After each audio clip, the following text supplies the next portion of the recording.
Good afternoon, it's 3 o'clock. I'm calling this meeting to order. Would you please, if you're able, stand for the Pledge of Allegiance?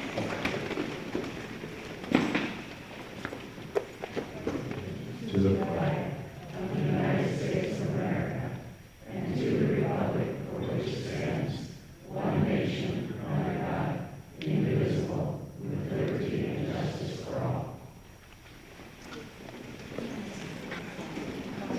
Call roll.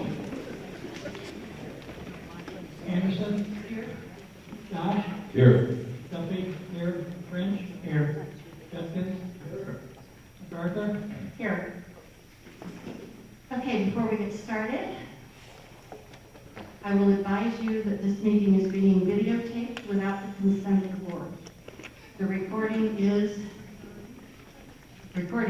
or are being made by a resident or residents acting on their own, over which the board has no control.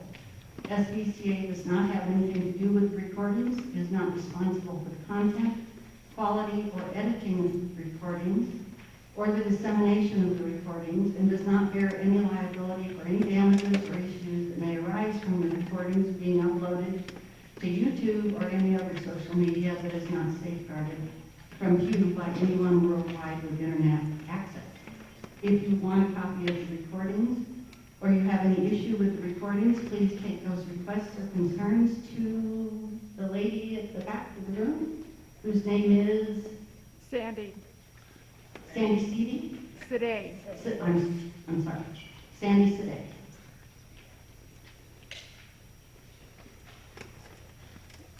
Okay. Any agenda deletions?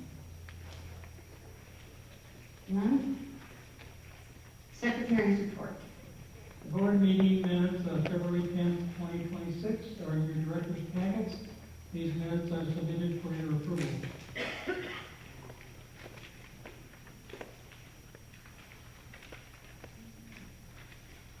Are there any corrections to the board meeting minutes of February 10th, 2026? Hearing none, these minutes are approved and presented and will be posted on the SBCA official bulletin board, the SBCA website, and will be submitted for publication in the Summer Journal. Treasurer's report.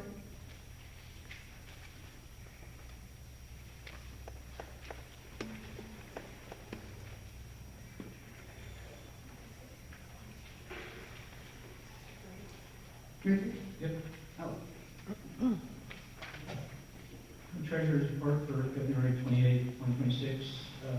As of February 28th, cash balances in the general accounts total $2,207,690.92.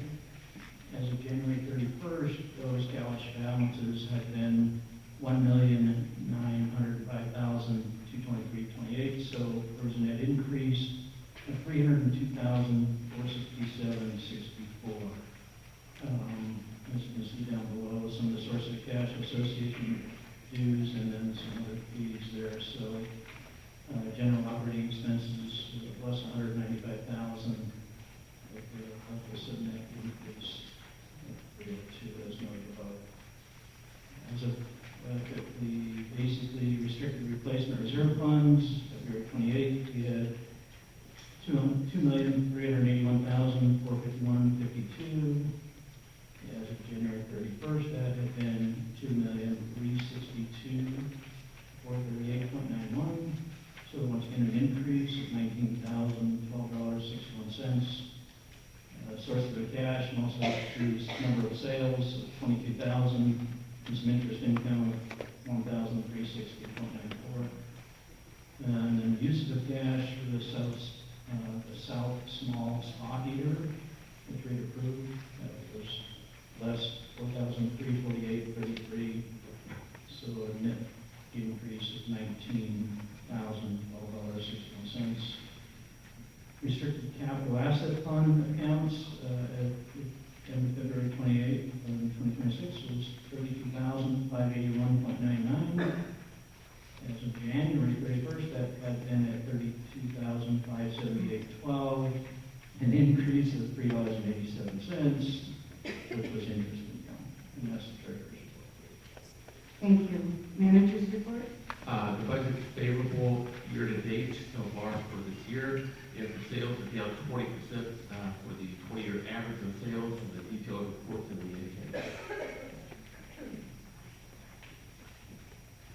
Committee reports, architectural control.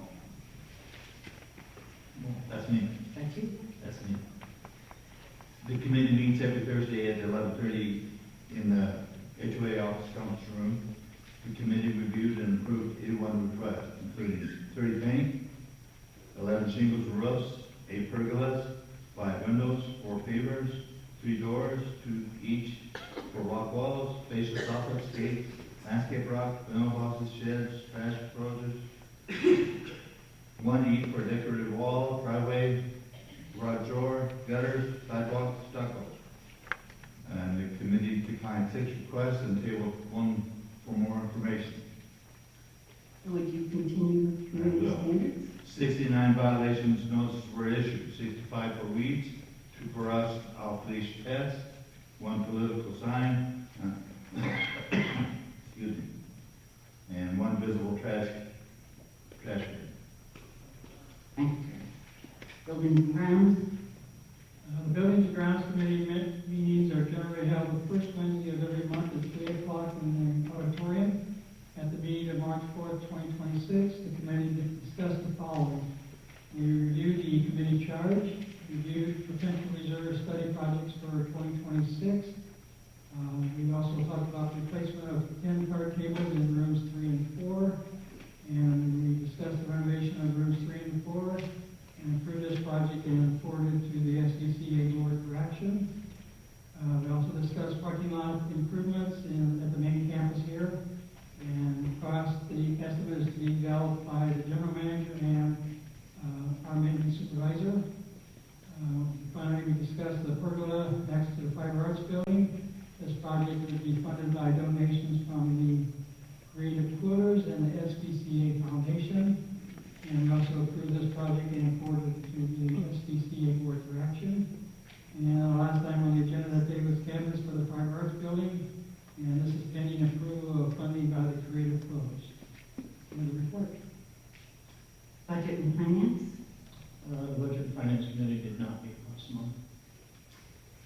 Courtesy Patrol. The Courtesy Patrol issued 5 notices for opening garage doors, which is down. That's good. Communications Committee. Communications Committee meetings are generally held the 4th Friday of the month at 10 a.m. in the HOA office conference room. The committee met on Friday, February 27th, and discussed various options for recording board meetings, the potential for installing an electric marquee. The electric sign in the auditorium foyer was discussed, because it's not working. And the possibility of adding a golf course reference to the entrance signs. The next meeting of the committee will be held on Friday, March 27th at 10 a.m. in the HOA conference room. Judicial Committee. The Judicial Committee meets generally on the 3rd Thursday of the month at 2 p.m. in the HOA conference room. The Judicial Committee met on Thursday, February 19th, reviewed the committee's mission statement and legislative action and pending bills that may affect HOA, discussed continued review of the bylaws and policies throughout 2026. The next meeting of the Judicial Committee will be held on Thursday, March 19th at 2 p.m. in the office conference room. All residents are encouraged and welcome to attend. Security Committee. The Security Committee meets the first Tuesday of the month at 10:30 in the HOA conference room. The committee met on Tuesday, March 3rd, finalized plans for the March 13th SOS Stamp Out Scam Seminar, reviewed and discussed Mesa Police Department incident information in the Sunland Village area, discussed presenting a home fire safety seminar later this year, and reviewed security tips in the weekly e-blast. The committee will meet on April 7th at 10:30 in the office conference room. All residents are encouraged and welcome to attend. Special Events Committee. Who gives that report? I will. Do it. The Special Events Committee generally meets on the 4th Tuesday of the month at 3:30 p.m. in the HOA conference room. In attendance were Christy Captain, Kristen Stone, Patty Palmer, Al Adolph, Louise Herndon, Carol Mertens, Katie Stetcher, Deanne Diener, and guest Arlene Ross, Tom Duffy, Karen MacArthur, Discussion included volunteer assignments for upcoming events such as Art Show, Murder Mystery Party, Eagles Tribute, and Diva Legends. Ideas on how to make sure folks who RSVP for the free events show up. America 250th celebration and kitchen manager updates. Then next meeting scheduled for March 24th, 2026 at 3:30 p.m. in the HOH conference room. So now we'll go on to new business, starting with renovation of rooms 3 and 4. The Buildings and Grounds Committee has completed a study to determine potential renovations of rooms 3 and 4. The committee proposes the following renovations: removal of existing cabinets, replacement of existing ceiling tiles, relocation of electrical outlets, reconfiguration of sink, paint both rooms, installation of new base cabinets and countertops on the west wall. No changes to the existing cabinets in the northwest corner of room 4, currently used by the Women's Club and Creative Quilters. Demolition of cabinets, drywall repair, painting, electrical work, ceiling tile replacement, plumbing, and countertop installation will be performed by SBCA maintenance team. Installation of the new cabinets will be contracted out. Is there a motion? I move that the board approve the renovation of rooms 3 and 4 to include the removal and replacement of the existing cabinets, ceiling tile replacement, electrical and plumbing work, painting, and installation of new base cabinets and countertops. Demolition of the existing cabinets, ceiling tile replacement, drywall repair, plumbing, painting, and installation of countertops will be performed by the SBCA maintenance team. Installation of the base cabinets will be contracted. Total cost not to exceed $18,500 from the restricted reserve replacement fund. Is there a second? I'll second Board discussion? I have a question about the cabinets being contracted. Will we see bids on that? Yes. Was there any kind of an estimate on what this would have cost us if we didn't have the talent and maintenance staff that we have that's going to do more than half the work? I don't know if we actually came up with anything like that, but it would be substantially higher. In the thousands? Oh, thousands, I would say 10 to 12,000 higher. Okay. Is there any other board discussion? Member comment?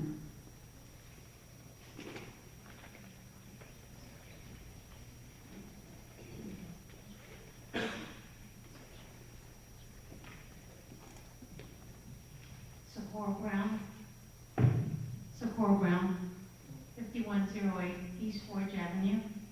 I thought the flooring was also discussed at that meeting, and I was wondering what was happening with that, how come it was not mentioned? Thank you. The flooring, you said? Yes. We did discuss changing the flooring out. We're going to look at that in the future, look at the cost estimates, what it would cost to replace what we have down there now. So it's not included in this project. It can be added later. Right now, it's a removal. The carpet tiles come up, they're replaceable really easy, so it'd be something to do with later on.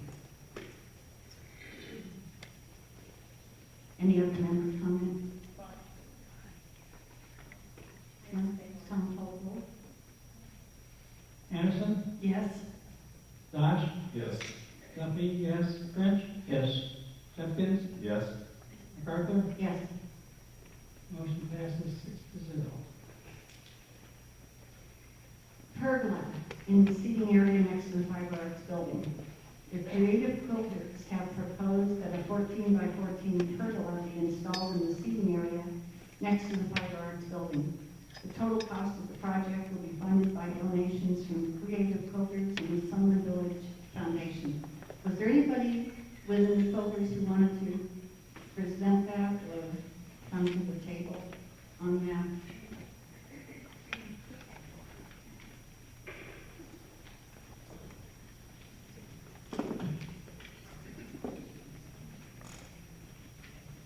Bonnie Deitch, 4705 East Carroll Avenue. The Creative Quilters have raised $3,500 for a project to put a pergola over that seating area which the foundation created earlier. We wanted to do this in honor of Shar K-Craft for all the work that Shar and Keith had done in our quilting room. I did obtain a bid from Mesa Awning for $4,526. That includes installation. There are some things to be decided yet, such as color and height of the pillars, et cetera, et cetera. But we have a pergola that is attached to the tennis shack, and we certainly want to keep it compatible with that.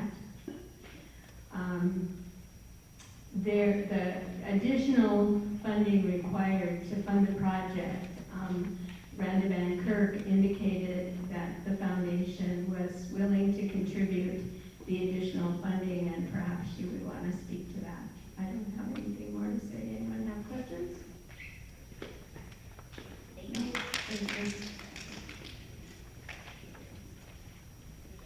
Any other comments? May I have a motion?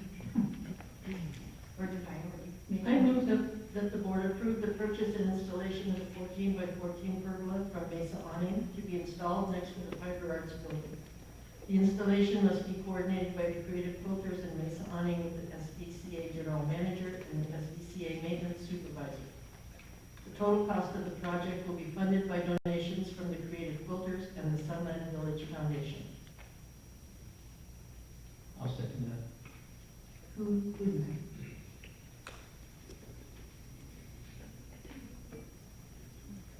For discussion? Any other comments?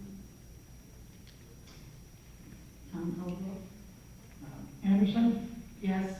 Dosh, Yes. Duffy, yes. French, Yes. Jeffkins, Yes. MacArthur. Yes. Motion passes 6-0. Okay, I see Marilyn Van Clay sitting here. I'm going to ask her to come up and present their very generous donation to us. Marilyn Van Clay, 4561 East Helena Avenue, president of the Arts and Crafts League.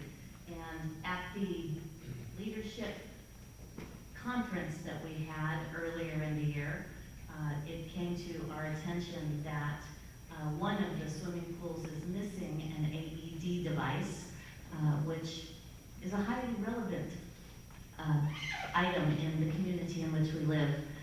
We brought that to the attention of the Arts and Crafts League, the members, and at our February meeting, we voted to provide the funds to purchase that for the community. And so both pools will have AEDs. So the Arts and Crafts League is donating a cost of not to exceed $2,000 for this purchase. And we thank you. Is there a motion? Oh, yeah, motion? I move that the board approve the Arts and Crafts League's generous donation of a new AED machine to the association at a cost not to exceed $2,000. Second? I second. Is there any more discussion? Member comment? Tom, call the roll. Anderson, Yes. Dosh, Yes. Duffy, yes. French, Yes. Jeffkins, Yes. MacArthur. Yes. Motion passes 6-0. Cheryl Anderson, Communications Chair, has asked that we approve the appointments of Richard French as Vice Chair and Sandy Sadeh as Communications Committee Member. Is there a motion? I move that the board approve Richard French as Vice Chair of the Communications Committee and Sandy Sadeh as a Communication Committee member. I'll second that. Board discussion? Member comment? Roll call? Yes? I'm sorry. Okay. You ready? Okay. Josh? Yes. Duffy? Yes. French? Yes. Jenkins? Yes. And MacArthur? Yes. Motion passes 6-0. Okay. The rest of the lengthy agenda is going to require a great deal of discussion, probably from both the membership as well as the board. We have a lot to get through. We want to do it in an orderly manner. So please refrain from booing, hissing, throwing things, screaming. Okay. Cheryl Anderson has asked that the board take action on live streaming and recording of HOA board meetings. Is there a motion?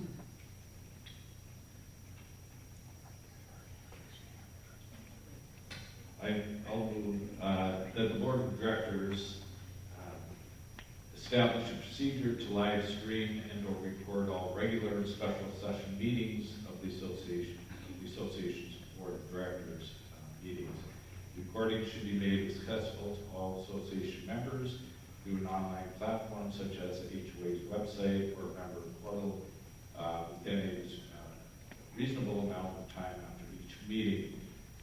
I would further move that if approved by the board of directors, that this would be assigned to the communication committee to work out all of the details and specifics to accomplish this, and then refer it back to the board for final approval. I'll second that. Board discussion?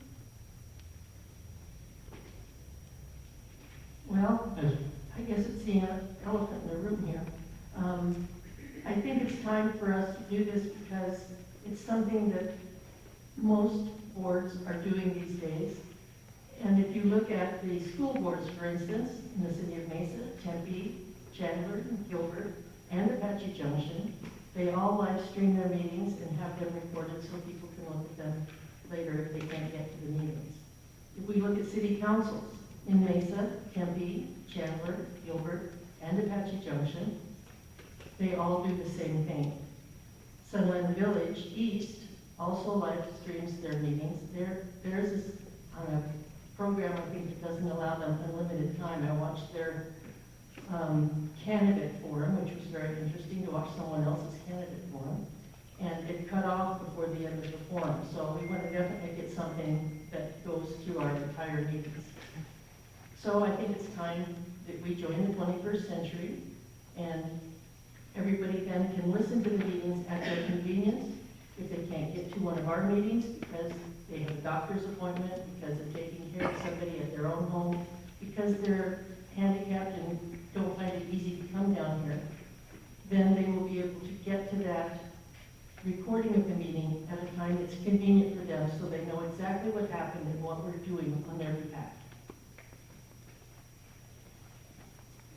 Well, I will also address the elephant in the room. In order to establish a procedure, the attorneys need to give us clear guidelines as to what the SBCA responsibilities are per the statute, including professional recording, custodian of records, log of people requesting records, does approval of the recording and the costs associated with it and the costs associated with safeguarding the recordings belong to the board or to the membership.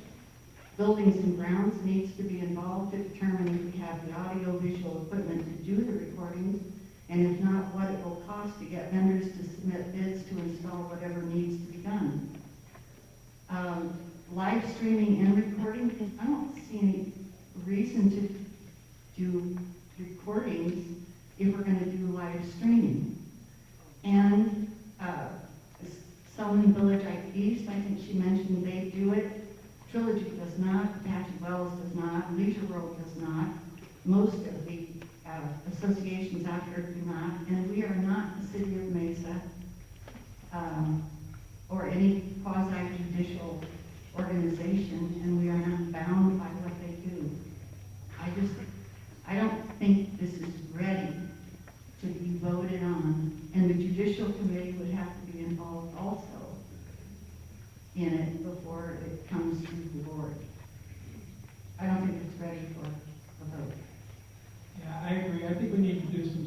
to see whatever requirements are equipment-wise. And when we did the study or the test run on the Zoom conferences about a year and a half ago, we had a lot of problems with configuring our equipment, so especially the microphones and our audio system to work with the audio or the video equipment we have in the Zoom. So I think we need to get buildings and grounds involved. I think we need to work at the cost, so what it would cost the village to implement something like that. And we have to worry about who's going to run the equipment during meetings, who's going to maintain any recordings we have, who's going to be in charge of those things. And so I think if we had a committee to research some of those things, I think we'd be better off doing it that way. You're talking about an ad hoc committee? A small ad hoc committee, maybe a couple members from the Building and Grounds Committee, somebody from Judicial, a representative from the Communications Committee, just run a quick study with the general manager involved, we get Brian from Maintenance involved, because he's got a good handle on what we have equipment-wise in the building here, see what kind of vendors we can come out and look at things, and see what the cost is, and see if it would be cost efficient for us to do something like that. I think when we did the Zoom conferences, we had, 4 or 5 at the time, Cheryl, that might call in. I think the highest we had was 12. 12, okay. So I guess we'd have to match that up as we want to spend X amount of dollars to get, a small amount of people that might want to participate on a Zoom conference call, whatever way we do it. So I think it'd be best to do a little study first. Well, I'm not opposed to a study. I think you should study something before you do it. But I think the lawyers aren't going to tell you very much more than we know now. If the board has a policy of recording, then the board has to maintain those recordings for 6 months. And then the board can actually have rules about who can record during the meeting. If we have no rules, then anybody can record during the meeting. And as far as the Zoom meetings not working, they didn't work because members of the board wouldn't bring their devices to use. I agree. So That was part of the problem. I will say that I spoke to, as part of what I volunteered to do through the Communications Committee, I did speak with Sunland Village East as well as Sunland Springs, and both of them do what we're proposing to look into. They are using a Zoom format. They said they have tablets for each board member is how they're doing it, as well as a tablet for a person within the community that wants to speak at the table. But anybody that's remote does not have the ability to speak to the committee, to the board, so that it's just people in attendance that have the ability to record. But it's all done with Zoom technology with a tablet, so there'd be one extra tablet there, right? I don't disagree. I think we go to a committee and we figure out how we would do this if we do it. So my question to you is, if the people on the Zoom cannot speak, they are actually in attendance at the meeting, but they are barred from speaking, so how is that? The statute says you have to allow everybody in attendance an opportunity to speak. I can tell you that Springs hasn't told me that, and I can get it clarified for you. No, I'm just, No, it's this is okay. the first I've Yeah. heard of it, I'm just Yeah. asking the question. That's what she said. They started it during COVID and have continued to do that. Good, Steve. So a lot of times what happens is that people will type, I have a comment aptitude, but a lot of times people will type in comments and you can go through those at the end of each section that you're covering. I could chat. Yeah, yes. I think that's, more of a reason to get some kind of committee together to look at these things and determine how we would come up with procedures and policies on what we would do during these meetings. Please. You guys ready to talk it?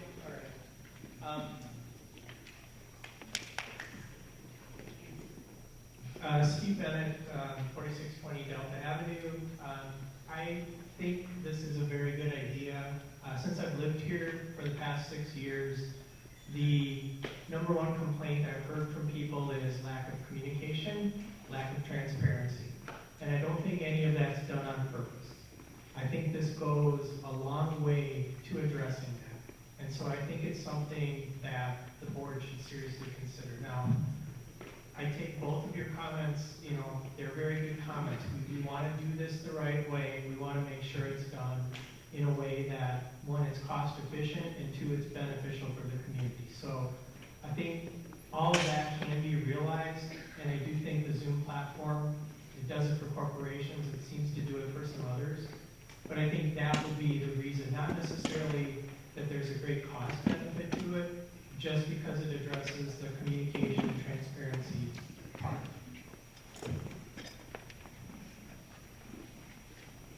Any other member comments?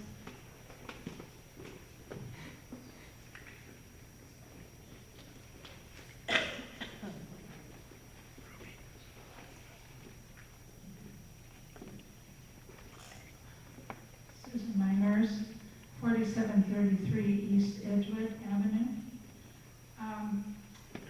I guess my first response when I saw this would be that our monies could go to other things other than that. And in listening to Steve's comments, as well as comments from the board, just how many people, if you're doing a Zoom or streaming it or putting it on YouTube or whatever, how many people would actually sit down and go, gee, I'm curious about how the board meeting went today, and sit there and want to watch it? I mean, are we spending money and maybe there's 2 people out there or 3, or is there a large group that, and if they know that they can watch it, what's happening with the board, by not leaving their living room, then what does that do to the attendance at board meetings and the hopefully enthusiasm of residents wanting to become involved, whether it's in committees or maybe down the line as potential board members? Because if they can sit at home and have their coffee and watch the board meeting, then. And one other thing that I thought of too initially when I read this was, I know that the sale of houses, according to Darwin's report, is down a little bit, but if people are looking, say, to buy a house in Sunland, and maybe they have a friend that lives here, and they know that the board meetings are online somehow, could this be a negative more than a positive for potential buyers?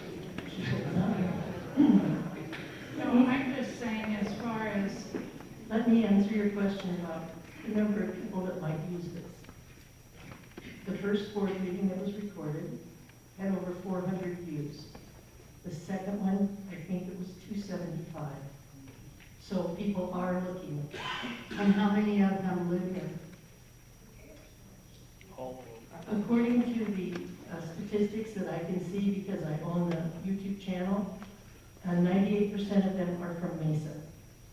From Mesa? Yeah, there were a Not from couple here. from Phoenix. Oh, okay. okay, but you have no way of knowing how many are actually Sunland residents then?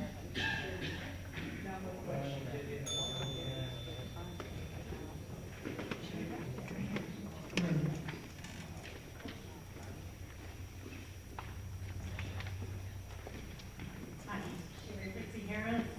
I live at 1007. Who are you name again? Sherry Fritzy Harris. I live at 1007 Rochester. And one of the points that was made up was if we have live streaming, we won't need recordings.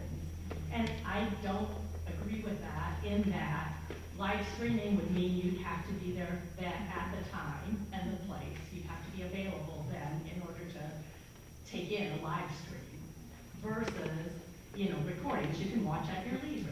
And so if you're in an appointment or whatever, that gives you an opportunity to catch up on it at a later time.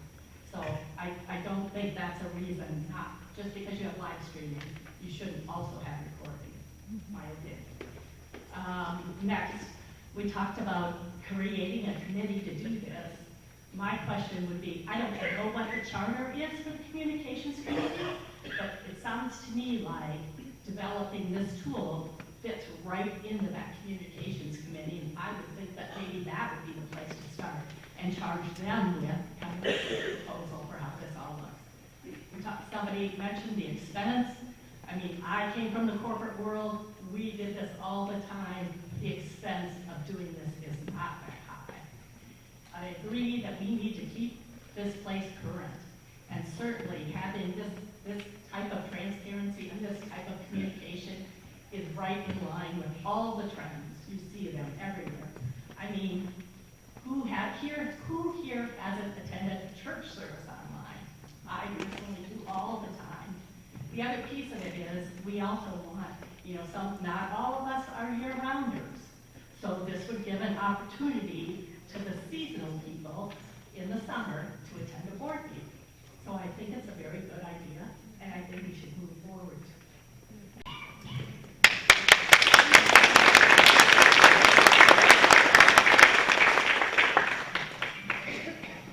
Yeah, Steve Bennett again. Same comment on the live streaming and recording. The recording allows you to go back and look at something. It allows you to stop, make notes, then continue on. Both of those. The other thing that I want to mention that hasn't come up yet is there are a number of AI tools now that you can point at things.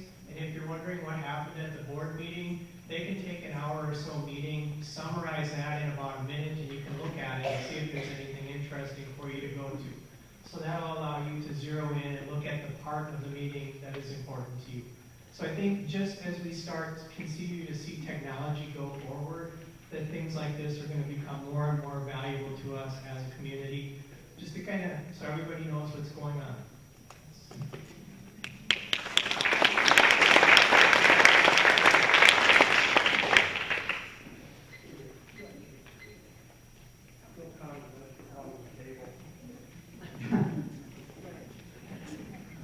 Alan Bash, 4532 East Dolphin Avenue. I don't understand all of this kind of stuff because I'm not really into anything, but I do know how to record a meeting. The one thing I'd like to point out is if we are recording the meetings, never at any time has any of you board members misquoted. Someone can't go out and say, well, so-and-so said at this meeting. All you have to do is go back and look at this recording and find out, no, that isn't exactly what happened. I think that's one thing we need to realize, that if it's recorded, we can go back to it at any time.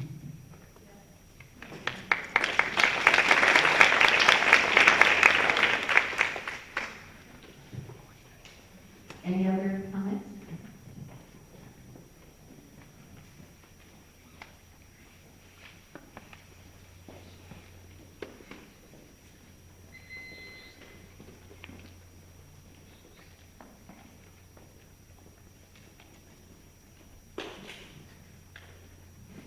Maria Beach Reporter, 565 South Reseda. I moved out here 10 years ago, and I'm going to cry because I'm going to talk about my mom. I moved out here with my mother, and her mobility was limited, but she was very interested in everything.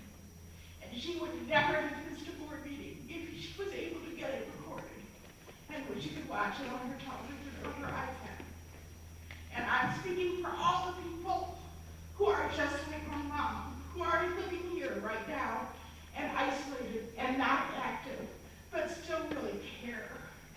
And we need to get those people as involved as they can be. And it's your responsibility as board members to bring those people into the group, because there's no other way. What you're doing is incredibly important. And yes, you're right that a lot of the homeowners associations aren't doing it yet. But quite frankly, they will be. And it's up to you whether you want to be at the end of that right now that I think Sutherland Village is the kind of place that would want to be at the front of it. That's my opinion.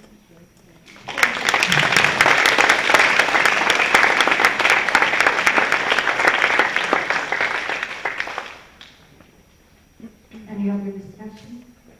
Madam President, in the motion, there was a move for the Board of Directors to establish a procedure.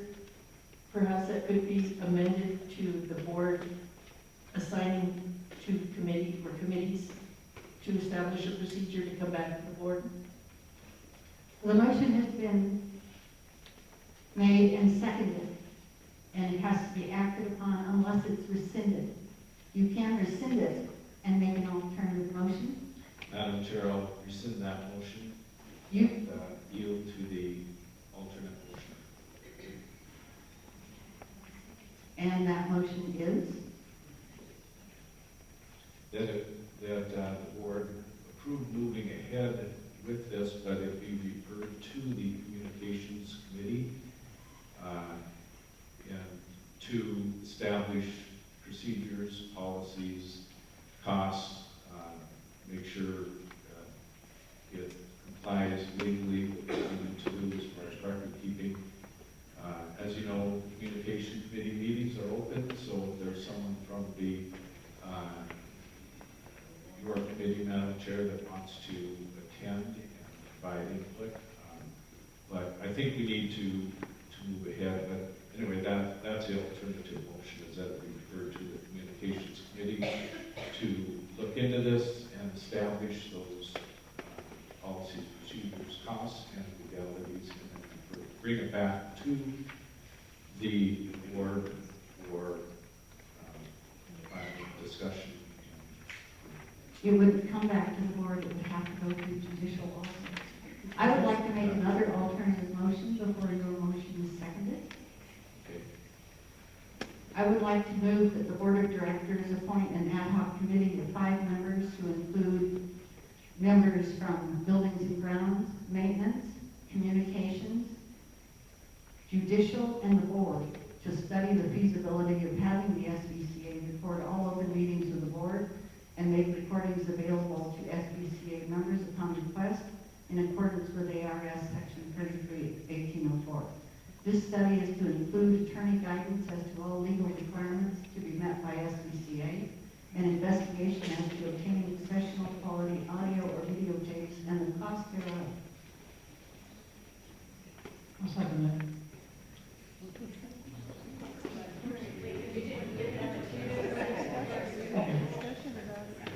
So, I think it makes more sense to form one committee instead of sending it to, say, communications, and get communications, judicial, buildings and grounds, get all the committees together and work it out at the same time instead of part of one committee doing part of it and then sending it over to the other committee, maybe they just all work together at the same time.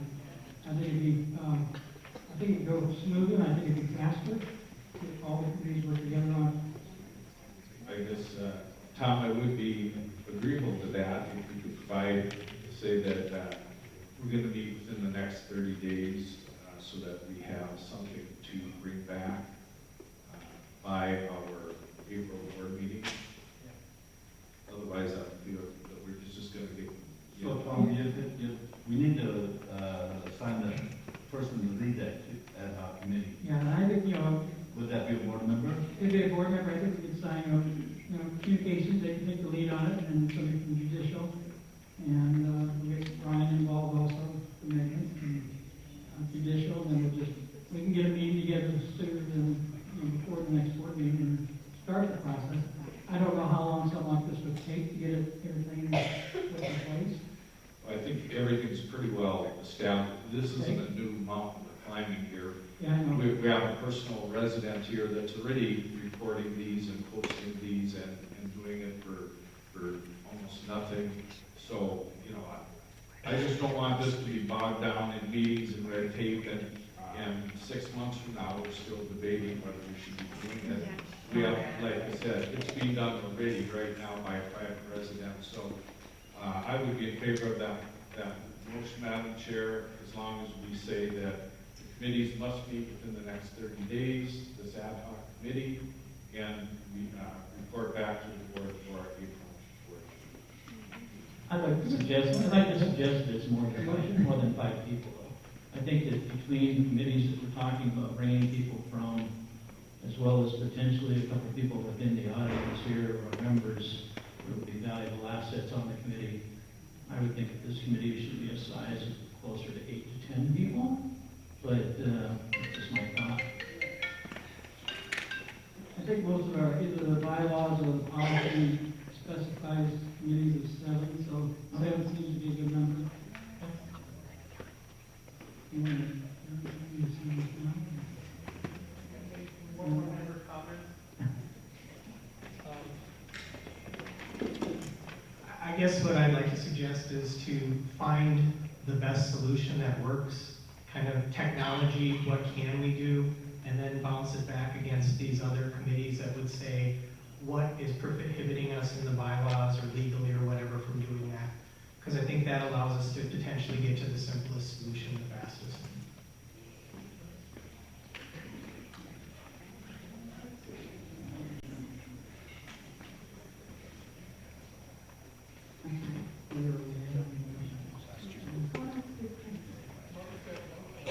Mark has a motion on the floor. All right, Yeah. does somebody want to second that motion? I'll second it. All right. Can the motion be repeated? Yes, and Would there be failure? Well, actually, Madam Chair, I would rescind my motion, but go with your motion as far as establishing a committee, an ad hoc committee comprised of the chairman of the communications, of judicial, building and grounds, and Maintenance, maintenance, that's it. okay, and And 3, 3 ad hoc, or 3 residents. 3 residents to provide input. And that they would meet within the next 30 days, report back to the board for the April. I'll second that. Yeah, 3 board members? Yes. Oh, 3. The 3 Communications, people building and grounds, and judicial, and maintenance. and maintenance, And the rest filled out by residents. residents. So you're second, then, Cheryl? Yes. Okay, the motion has been made and seconded. I'm going to repeat the motion as best I can, and then we can have member comments. I move that the board of directors appoint an ad hoc committee of 7 members to include the chairs of judicial, communications, buildings and grounds, the maintenance supervisor, and 3 residents to study the feasibility of having the SBCA record all open meetings of the board, make the recordings available to members upon request, all in accordance with ARS Section 33-1804.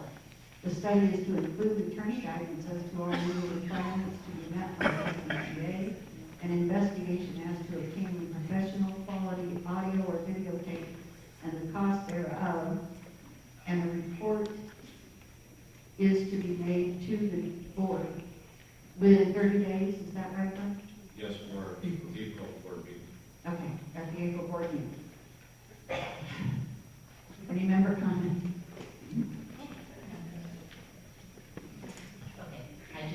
Okay, Denise Bloomberg, 4531 East Emerald Circle. I just want to compliment the board because I know right now there are like walls between you, kind of like how it is in Congress and House of Representatives and everywhere else. But you guys did what the government here hasn't been able to do. So congratulations, you each gave a little bit and we're all moving forward. So thank you very much.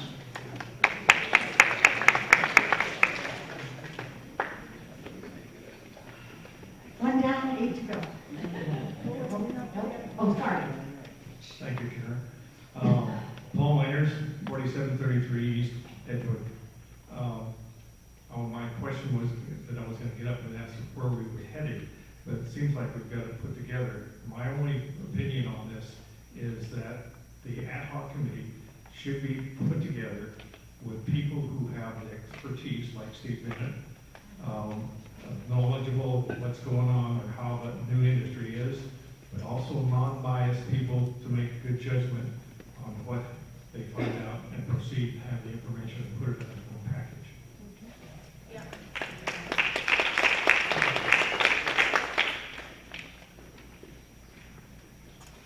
Sherry Fritzie Harris, 1007, South Rochester. Two comments. One was that proposal includes, it says that it must be requested, so anybody that wants to view has to make a request to view.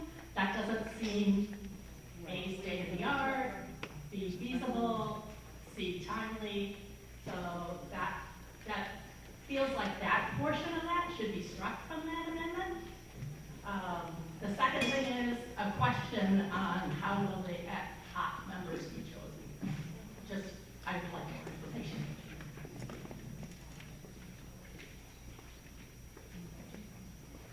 Okay, to address your first comment, the statute says that the board audio tapes or videotapes, if the board audio tapes or videotapes the meeting, they must make available to members on request. On request. Well, an easy way to request is just to click on the button and have it appear. Don't look that way. That's not what the statute says. We're not a corporation where we can afford that.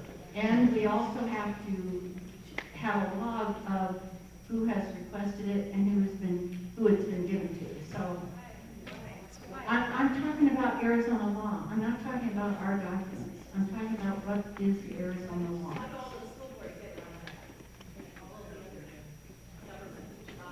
I don't have we aren't a school board. I don't have the answer to that. These are the statutes that regulate HOAs. So I think these are things we can probably hash out as we get the ad hoc committee together and we'll come up with these answers. Maureen Newton Porter, 565 South Reseda. I agree with the former person talking about the by request is another step that people have to jump over that will limit participation.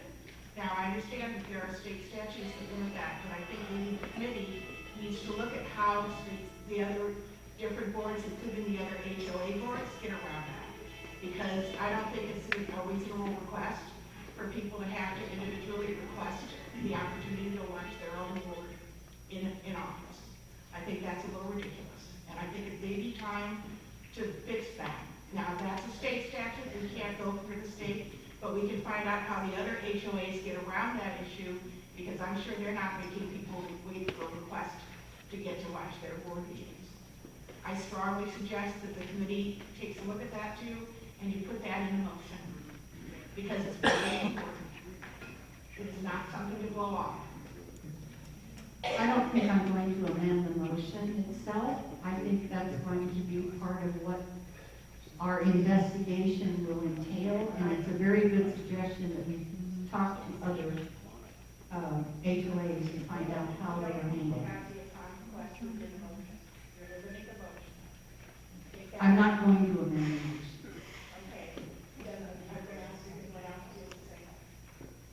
I think, Maria, that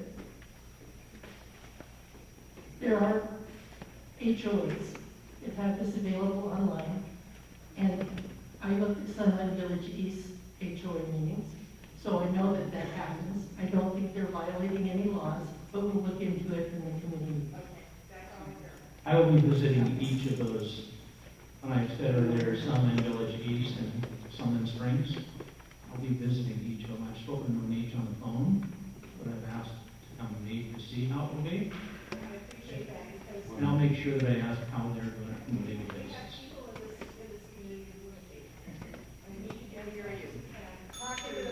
3 minutes is up. Oh. You only get 3 minutes. Really? 3 minutes. Okay. I understand what she had to say. You don't like this. And I'm just wondering if we're putting the cart before the horse. I think you have to have the communications department look at how we can do this. You have your website where people have to log in, be a user member, and could view it that way, and it would be secure. The other way to do it very affordably is to have a Facebook group that is closed. It has to be approved to be joined in by the admin. So I think there's lots of different options you can do. It's not going to cost a lot of money, but there's still ways that you can do it to secure it for our members.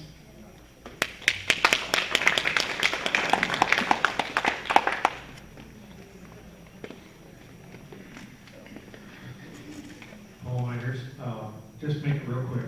I think what we're looking, one new, very vital tool that we have, and that's a gentleman sitting in the far end of this board. Our general manager has the knowledge of all the laws and everything. He should be involved in this. He will be. Okay. Lynn Gregory, 46029 East Galena. Paul brought it up before, and another lady asked the question, and I'm sorry if I missed the answer. How are the 3 residents going to be chosen to be on this board? Who will it be I will volunteer? pick one from the Buildings and Grounds Committee. No, just the residents. The Just residents? out of this building, Well- out of this room right now. Who's going to choose those 3? One of them will come from Buildings and Grounds, so that's one. There'll probably be another one from Cheryl. No. There's 3 that aren't going to be on any committees or boards right now that are going to come out of this community, out of this room I potentially. think what he's trying to tell you is that he is going to pick a resident. As chairman of Buildings and Grounds, he is going to pick a resident. I'm going to pick a resident as chairman of Judicial, and Cheryl is going to pick a resident as chairman of Communications. There's not gonna be 3 residents from the group. They're gonna be from committees. No.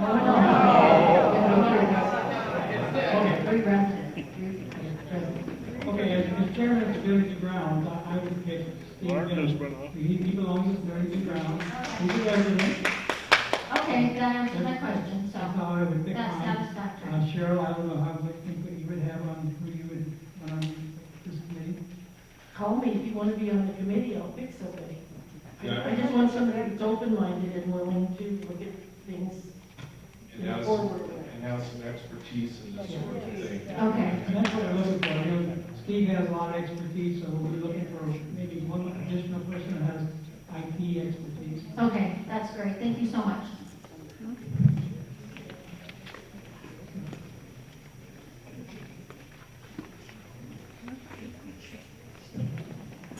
Doug Hall, 902 South Racine. How do you spell your last name?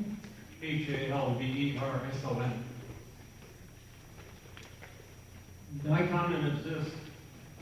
This isn't brain surgery. This is modern age.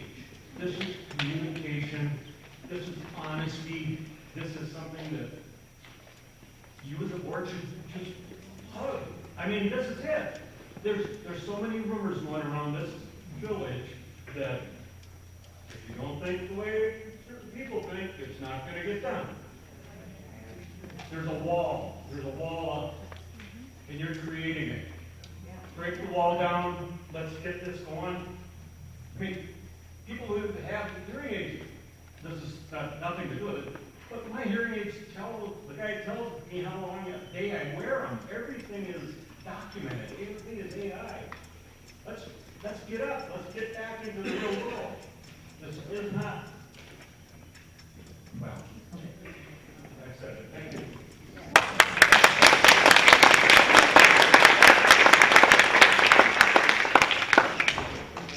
Is there any other members on it? Okay, Tom, call roll on the alternate motion. Anderson? Yes. Josh? Yes. Duffy? Harris? Brent? Yes. Judkins? Yes. MacArthur? Yes. Motion passes 6-0.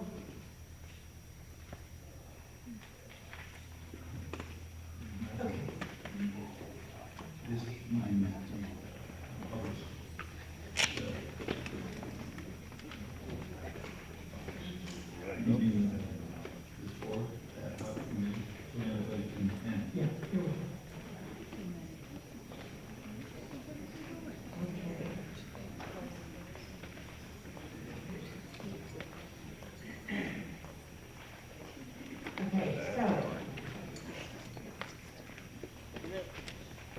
New Vision has the bylaws, Article 5, Section 4, board member appointment. The board member, Cheryl Anderson, has asked that the board take action regarding revising bylaws, regarding adding board director to the board in the event an opening occurs. Is there a motion? I move that the board instruct the judicial committee to review and revise the association's bylaws regarding the replacement of a vacant board position to provide that, A, in the event of a vacancy, the board shall first offer the position to eligible residents who competed in the most recent election in order of highest votes received among unelected candidates, and B, if no such candidate is willing or eligible to serve, the association shall call for a special election.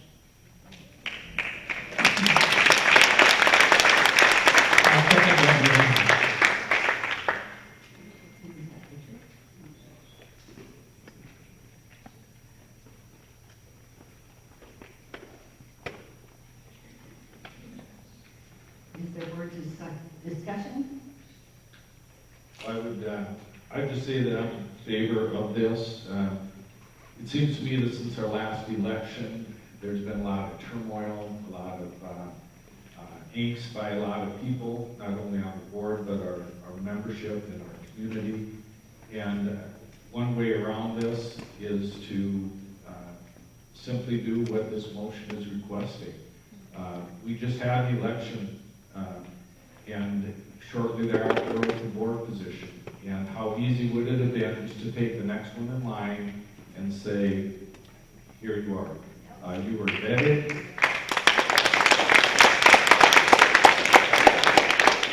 This individual was vetted by our nominating committee. He went through the vote. He did everything he was supposed to do. And I just think it's wrong that if 2-3 board members don't agree, that all of a sudden the voice of almost 300 other residents are ignored. So I think this is a fair way, it is an unbiased way, and I fully support this motion.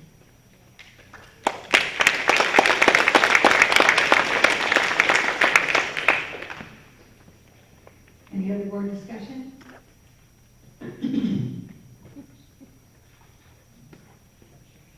I just want to make a couple of comments. The judicial committee may certainly review the deficiencies in our documents regarding the appointment of board members to fill a vacancy. However, whatever wording goes on the ballot needs to be written and or approved by the attorneys. I think any amendment should have a range of options for the membership to vote on, not just the one that has been proposed. This could include the option of board members in groups of 2 or 3 interviewing nominees, including but not limited to the immediate prior candidates, or talking to nominees individually over the phone or in person. I don't think the SBCA membership would be limited to one choice only. The issue of a special election would be an expensive proposition, somewhere between $8,000 and $10,000, and is a process that takes more than 2 months to accomplish. I don't see a special election as a viable option. Any other board comments? Any member comments? Did you propose a special election in your? If among the unelected candidates, if no such candidate is willing or eligible to serve, then we would go to a special election.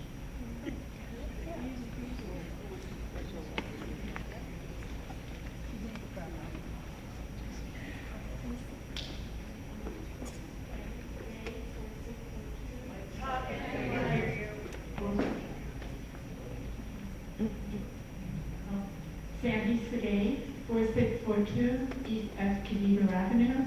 And I have a question regarding the election thing, the bylaw. There is a 30-day window of having only 7 person on there. It's been more than 30 days. What is going on? But that's why I'm doing some recording, is because I'm getting a lot of people asking me, where is the 7th member? Has it been more than 30 days? And I said, yes, it has been. You got questions, you need to come to the board meeting and ask these questions. So I have to ask you, where is the seventh member? It's been more than 30 days. I will agree with you that our documents are deficient in that regard, and our documents, unfortunately, are not the only ones that are deficient. Highland, Pebble Creek, Saddlebrook, Sun City, Sun. Now,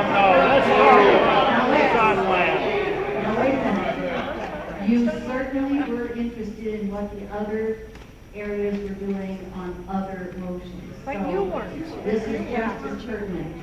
We have a lot to do today. I appreciate it if you actually. Okay, I'm just telling you that our language is exactly the same as some others. So when we started looking at, well, just what should we be doing here? Because you're right, our language is deficient. I went to some of the other documents to see, well, how are other people handling it? Maybe they're doing it better than we are, and we should do it differently.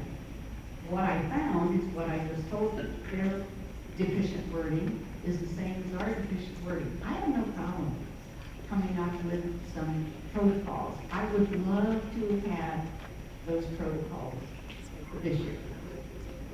I'm just saying, I don't think a special election is the answer. Well, you know what the answer is. Pick somebody. We have a divided board right here. 311, the other 311.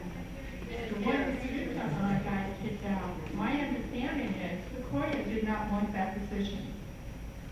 So why you kept asking her?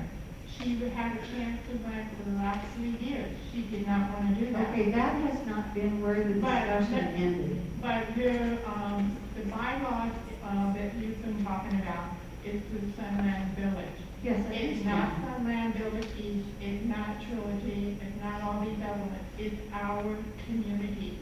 And you need to be listening to all the residents here. And all I'm saying is that, do your job. Get your seventh member.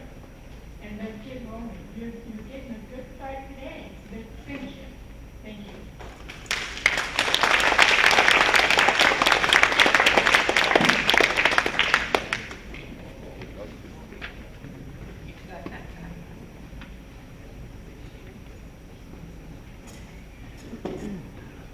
Gerald Frost, F-R-O-S-T, former chairman of the nominating committee, 4564 East Catalina. The board, each of you board members have mentioned at previous meetings about you're afraid of setting precedent by appointing the third, whoever ended up third on the election. But several of you have mentioned that you're afraid of setting precedent. Why don't you establish a precedent? I don't think a special election isn't necessary. Just go ahead and set precedent by appointing the other individual that ended up in third place. There were 3 candidates.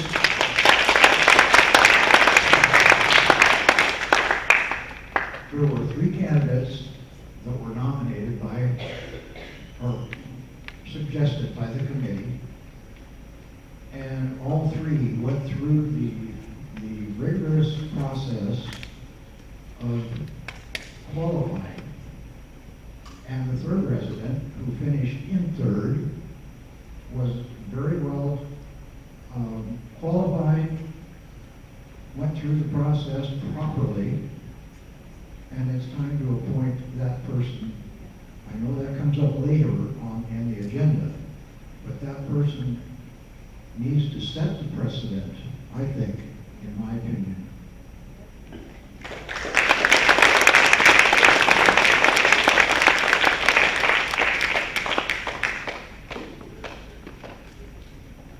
Name is Doug Anderson, I'm with Jackson 45 Calypso. And this whole discussion is about representation of the people that live in Sunland Village. And I think Board Member Dosh's proposal to change the bylaws represents the people and their opinion. And I think you as a board have to respect that. And I think his proposal gives us the right to choose who's on the board. I think that's very important. It's not the most important thing because you guys on the board are the direction we take that represent us. You need to have that voice and you need to respect it.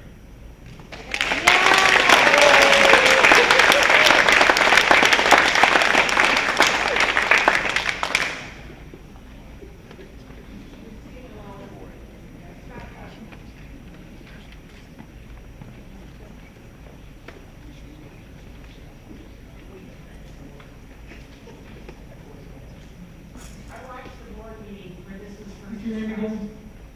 Your name again, Oh, please? Maria Muto Porter, 565 South Reseda. I watched the board meeting where this was first discussed, and frankly, it made me uncomfortable. From what I understand, the woman who had the board position resigned only 10 days after the election to move to another house. Now, you cannot tell me that she figured out she was going to move to another house within 10 days. That makes no sense. What it looks like, and I'm not saying that's what it was, but what it looks like is it could have been underhanded behavior on the part of the board. And I don't like that. And I don't say it was. I'm not saying it was. I'm saying that's what it looked like to me as I watched the tape. And I don't think that's something you want people to think about our board. I think that makes me uncomfortable. I imagine it will make all of you uncomfortable. I think if you have a protocol, like the one that Ms. Anderson suggested, that you've got a situation where if this happens again, no one is going to be suspicious of board members. Now, it's possible that she found that she had no choice, and she didn't know before, and 10 days after, she found out. What I'm saying is, it doesn't look that way. And you don't want to be in that position. If you have a protocol set up in your bylaws that takes care of this without you having to make a decision, and frankly, I think if you're worried about the cost of a special election, if you go through every candidate and they all say no, then you guys pick somebody. I think that's a reasonable move. But I think it should start with the people who were duly elected from our association members. Thank you.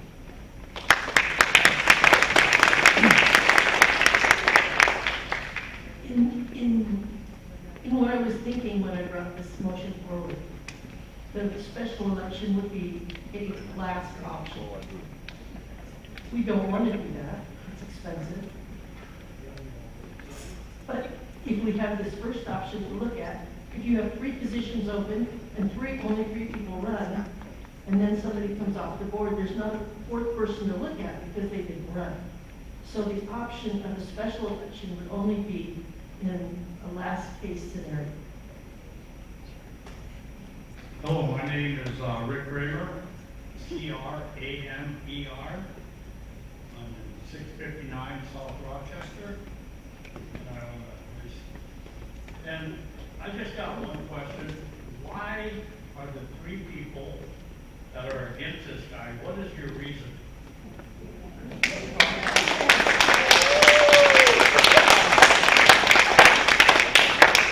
Just answer it to all of us, please.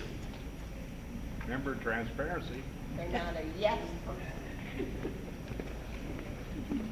Well, the only way I will address that is to say that the 3rd candidate in question has not come to me and asked me why.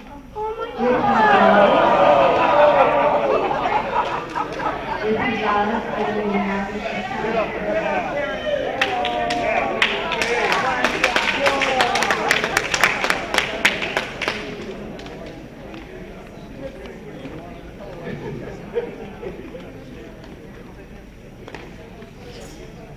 Greg Ramsdale, 4548 East Edgewood. I will say that the 2 board members that voted against me have come talk to me. So I don't know why I have to hunt you down for you to tell me what your problem with me is. So I'm here, tell me. Okay.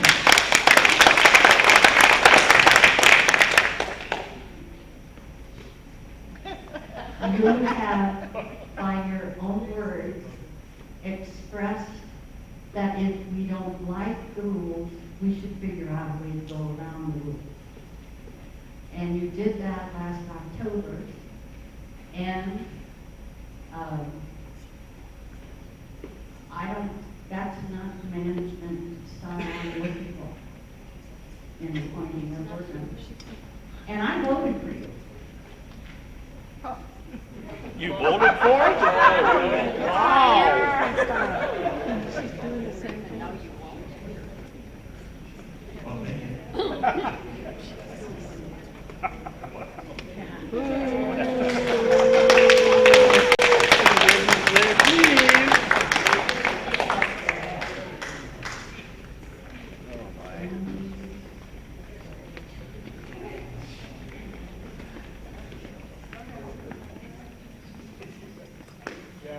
Okay, Lynn Gregory, 4629 East Galena.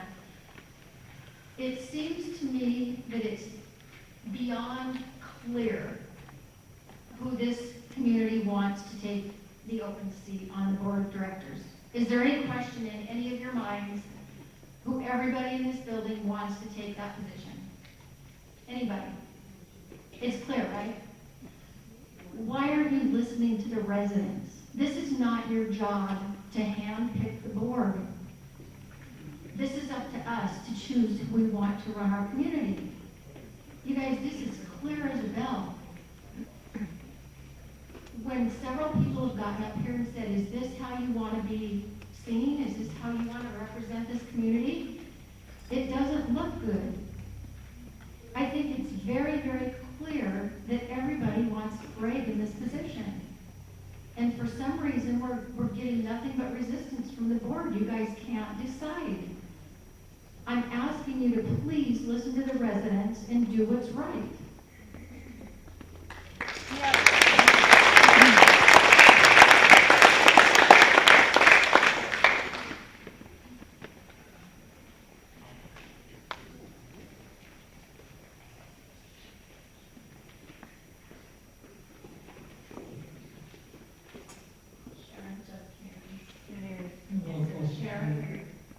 Sharon Judkins, 746 South Road. I, for the last several years, have not voted, or the last elections, for Mr. Ramsey. Ramsdale. I don't even know his name, because he had some things that I did not care for.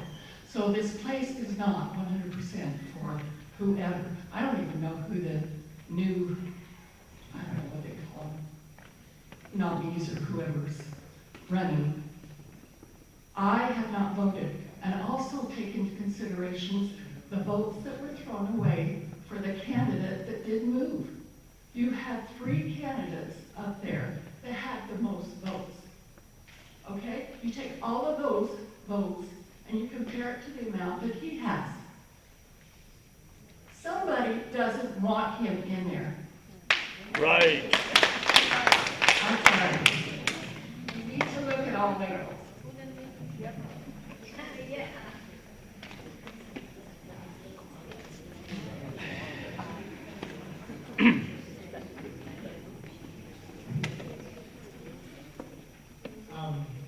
I think it's pretty clear that there's a fairly big divide here, and people, I think, are doing their best to manage this.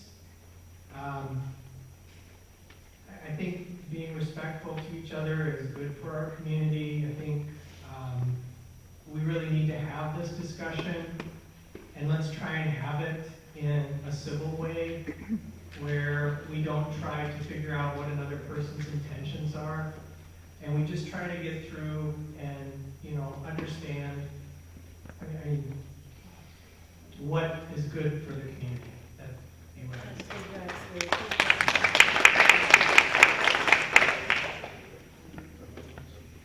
Any other board comment or member comment?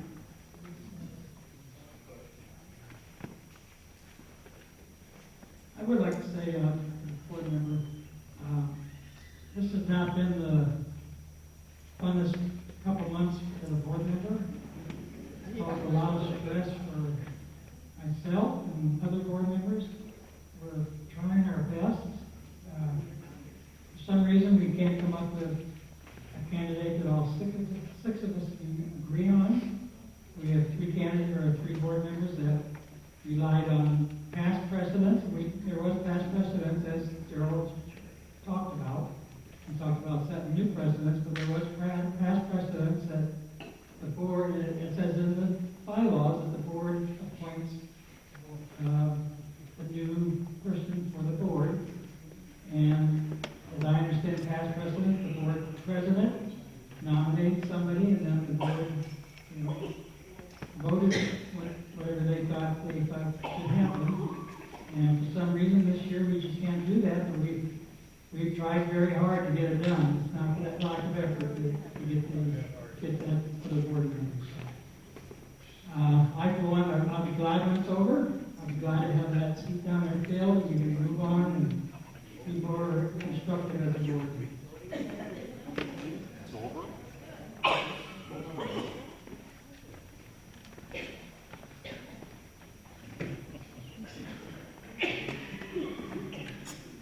Hi, my name is Dwight Steig. I live at How do you spell your 561 last name? Steig. G? G. Steig. Anyhow, I live at 561 South Roanoke, and I'm just wondering, because we got spring coming up where a lot of our people leave for the summer. And is this going to be settled here in the next month? Because we better be settled before us snowbirds, part-timers, whatever you want to call us, are heading home for the summer. I know it'd be an easy way to get this passed through, but let's get it done before April 15th.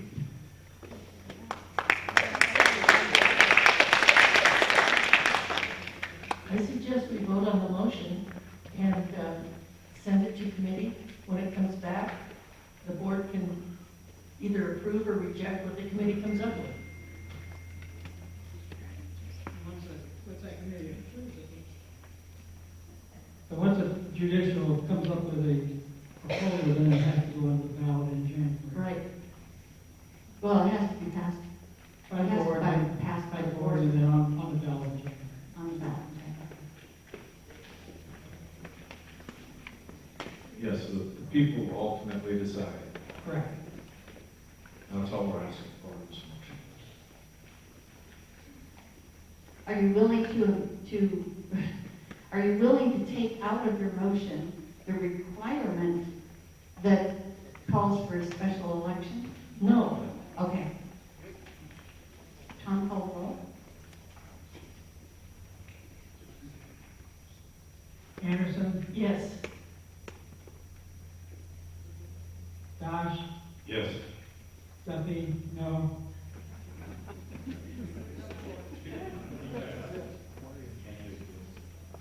French, Yes. Judkins, No.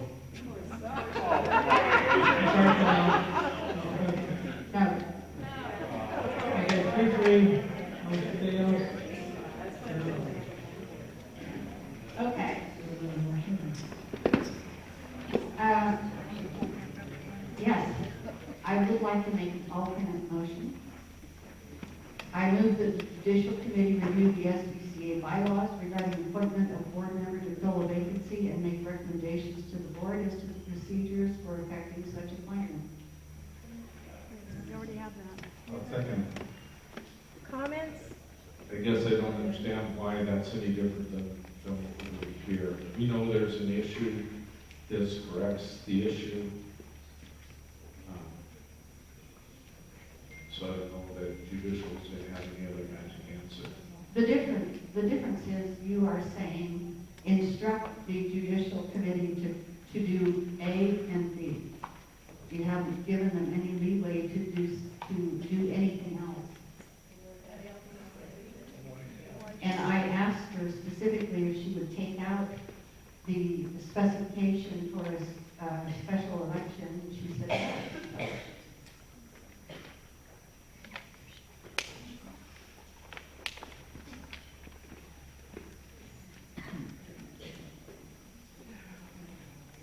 Is there a second to, has there been Jerry a second? seconded it. Any other board discussion? Member comment?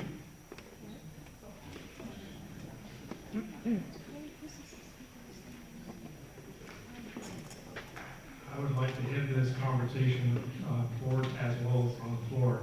I am a member of the Judicial Committee. The motion which you are quabbling over, the special election, it's already in our bylaws. It is there, so it really doesn't matter whether that motion goes through or not.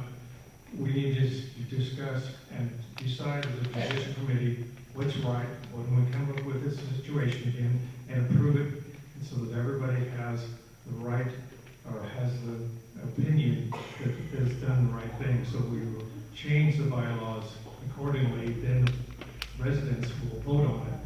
So whether we have a special election on there, it's already in there. So let's get in and move on. There's nothing in our bylaws that says we have to have a special election. It doesn't say we have to, but it is an option. You have three choices. Board decides on who's going to be appointed, or you have a special election. That's it. No, it doesn't say we have a special election. It's in our documents. It says we have Bring an it to option me, to run it. Or you can go. It says if a candidate, you're talking about the difference between an appointment and a candidate. You can do, if a candidate, I can't remember the exact wording, I don't have it in front of me. But the special election is not something that is required or specified No, in our I'm not documents. saying that. I'm saying that it's in our documents already that that's an avenue we could take. We don't have to do that. Okay.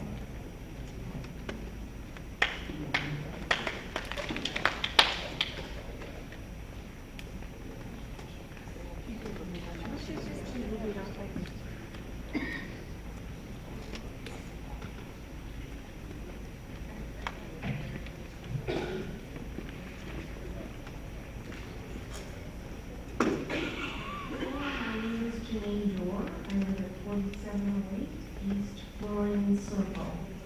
I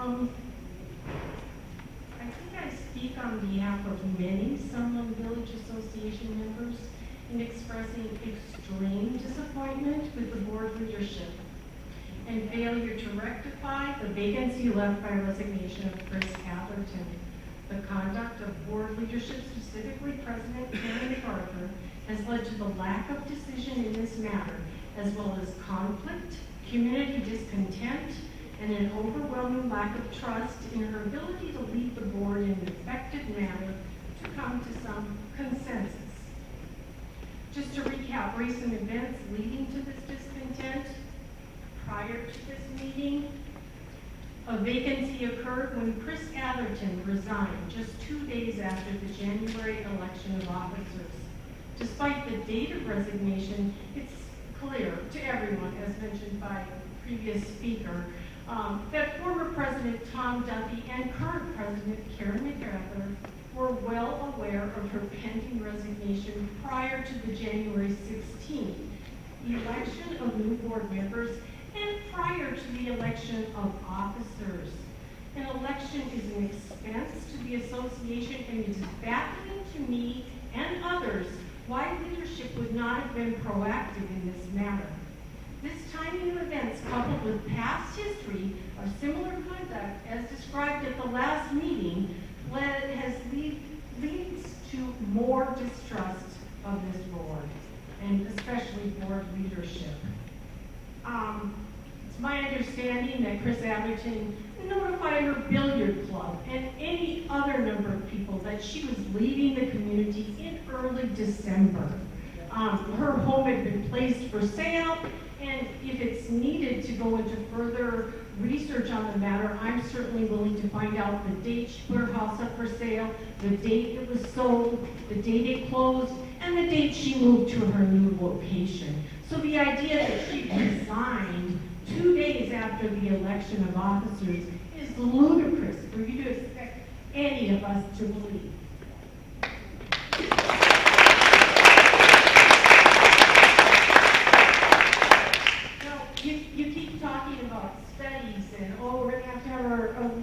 look at this, and judicial's gonna have to look at this.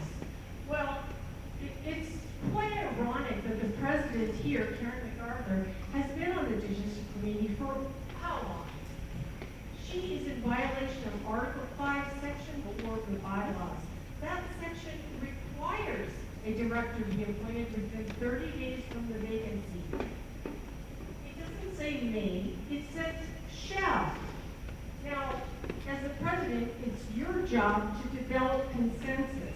If there's no consensus, why continue to make a big deal out of it? Go with the person that's already been duly vetted by this association's governing board on how elections will be, who will be candidates, all of that. Just because you personally don't like something or a position that Greg Ramsdale had in the past, you're placing yourself in front of the community.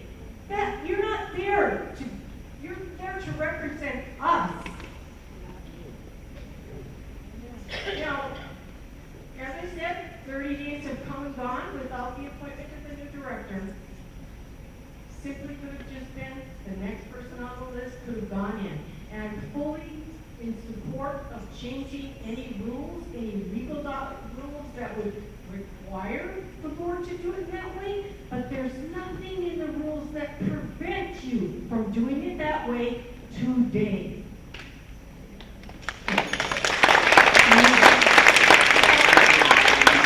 President MacArthur requested a special board meeting on January 26th, and at that meeting she refused to appoint Greg Ramsdale, who had been an approved candidate in this election. She instead brought her hand-picked candidate, one who had declined to run the position when approached prior to the election process. The regular board meeting was held on February 10th, 2026, with nothing on the agenda to fill the vacancy.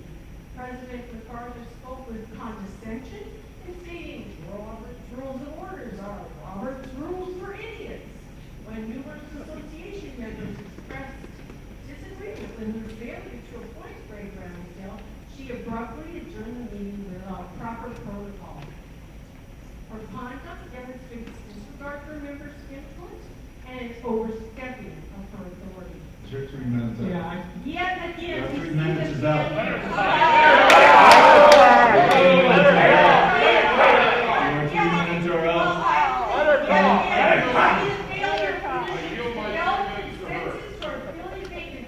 I therefore request President MacArthur voluntarily resign from the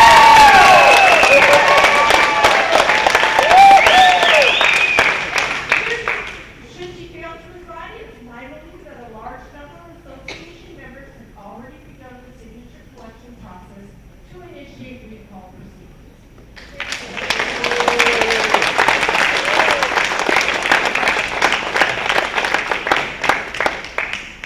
Is there any other member comment? Where do you sign? She said what she needed to say. Where do you sign? That it? Are we gonna call roll?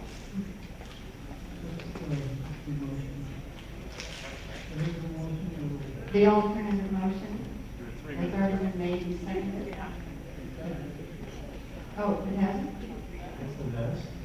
Yeah, it's made and seconded. yeah, so everybody clear on what the motion is? Yep. Okay, call roll. Anderson? Yes. Josh? Yes. Duffy? Yes. Judkins? Yes. Yes. French? Yes. Okay, call roll. Anderson? Yes. Josh? Yes. Duffy? Yes. Judkins? Yes. Yes. French? Yes. MacArthur? Yes. Motion passes 6-0.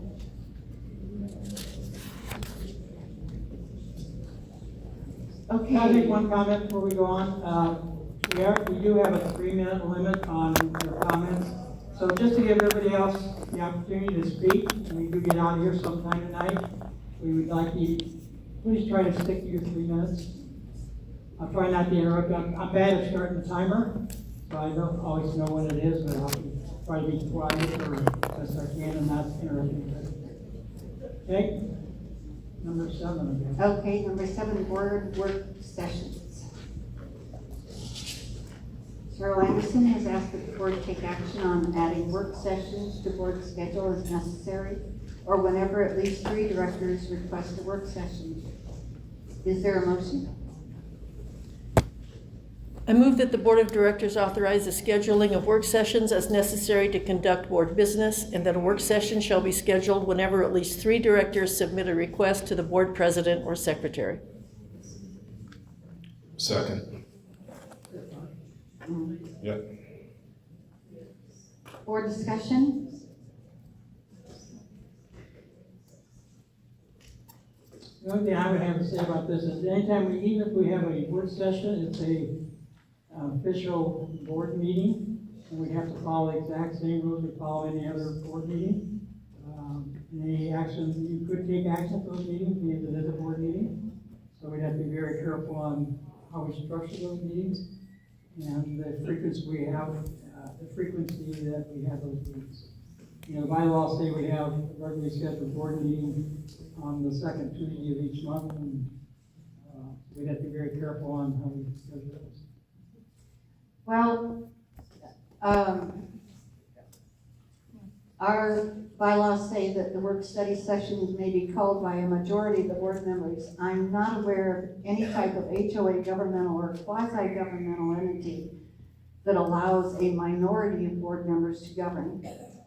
Aside from that, I have concerns about the feasibility of holding work sessions, which have to be noticed as open meetings, and during which the attendees, to my understanding, are not allowed to speak or participate in any way. I don't think that's worked very well so far in the board meetings. I don't know why we think it would work in a board study session. I think anytime you do something new, there is a learning curve, and I understand that a work session is open to our members as listeners and listeners only. Well, When you teach somebody new rules and you have new procedures, then you expect some accidents to happen and we need to correct those things, but still having a work session would give us a chance to work out discussions that take a long time and really don't belong in a board meeting. It's how we come up with an agenda, how we come up with difficult issues that we want to address. It's for, the members can listen. That's what they're supposed to do. Just like at board meetings, we're supposed to listen. Cheryl, once we convene as a board, it's an official board meeting, and state Yes. statute says we have to give the opportunity to anybody at the meeting to speak. No, that is not true.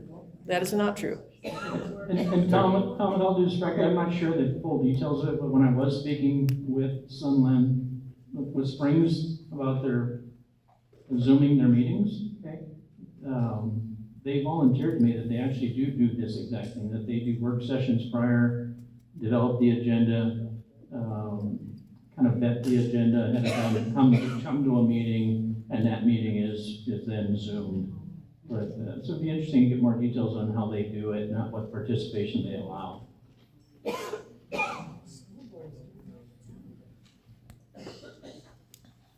Well, I don't think it's a great idea. I can only say that I cannot, in good conscience, vote for this if it says, if we are allowing 3 members of the board, which normally consists of 7, to make that decision. If it's a majority of the board, I can at least say, let's give it a try. There is wording in the bylaws already that if a majority of the board members want to have a work session or whatever, it doesn't specify, just have a board meeting, basically, that majority of the board members can submit a written request to the board president to have a meeting outside the normal sequence. Right, that's that's already in place, so I'm not sure why we'd have to do this. We can just follow that same procedure to establish the work sessions.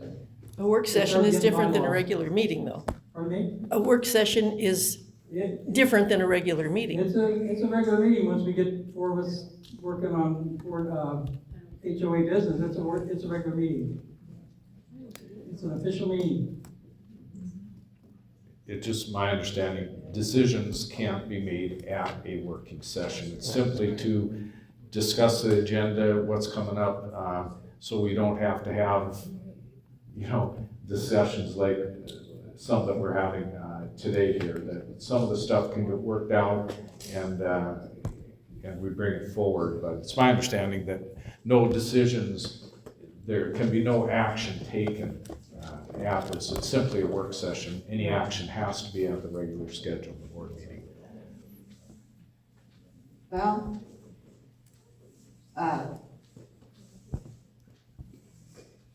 there's still at least 3 directors submit a request. There's that issue.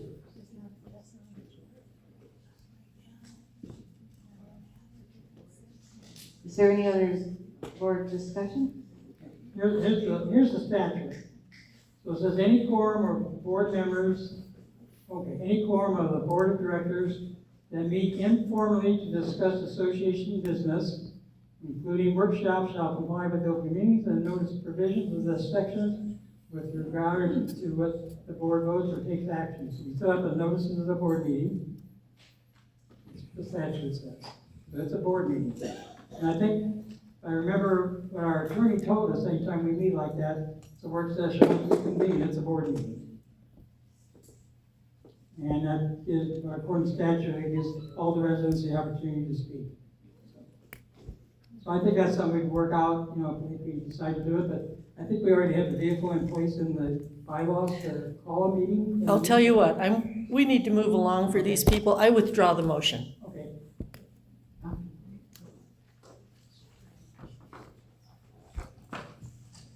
Okay, definition of parliamentary rules. Cheryl Anderson has asked that the board take action on the definition of exactly which parliamentary rules apply to our board meetings. Is there a motion? I move that the board of directors, I move that the board president or secretary make available in writing to all directors a copy of the parliamentary procedures that will govern the HOA board meetings. And I see there's already something in the packet, and I'm willing to accept those. You're good with that? Yeah. So, Is there a second? Oh, yeah, I don't think we need a second. if you're gonna agree to it, do we even need to vote on it? You withdrew your. I want it in the minutes that this board approves these parliamentary procedures. Oh, yep. Okay, board discussion. Let me just say that this simplified Robert's Rules of Order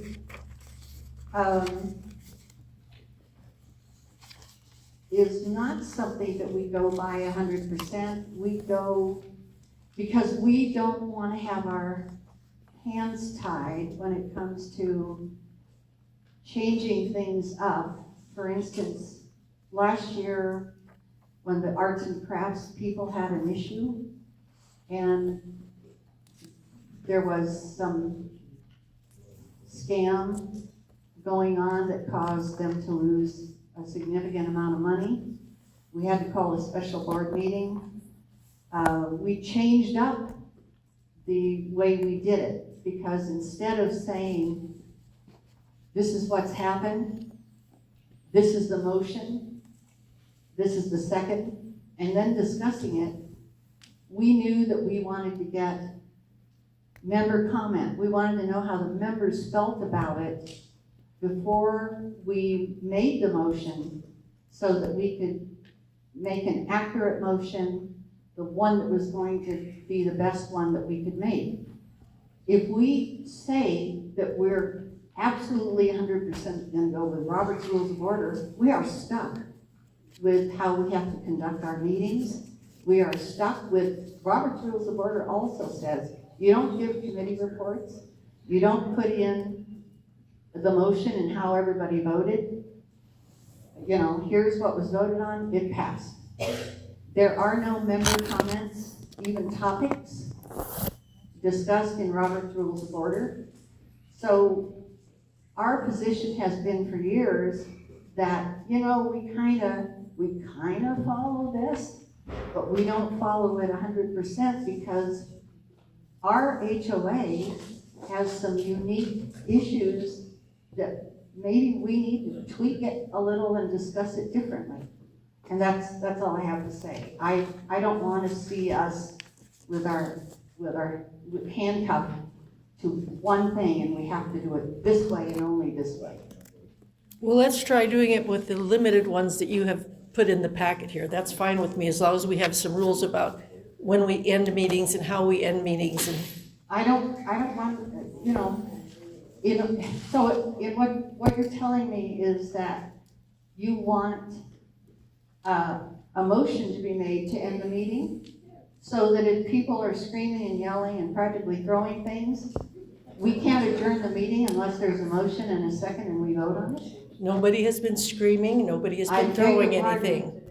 They were at the last two meetings where I adjourned the meeting. They were not only screaming, but a gentleman over there came screaming across the room at Jerry and myself. This board needs to operate by some rules. I'm willing to accept the limited rules that you have on the little 2 pages of simplified Roberts. That's all I'm asking. You want to put something, you want to change your motion to kind of put some verbiage in there like that so I can get it in there right? I move that the board president or secretary make available in writing to all directors a copy of the parliamentary procedures that will govern the HOA board meetings, and that the ones that are in our packet today are satisfactory. That's a second.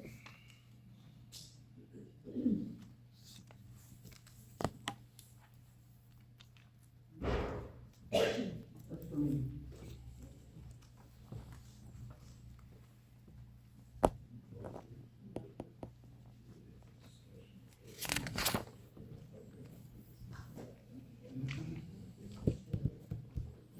Member comment. Is there any more board comment? Member comment.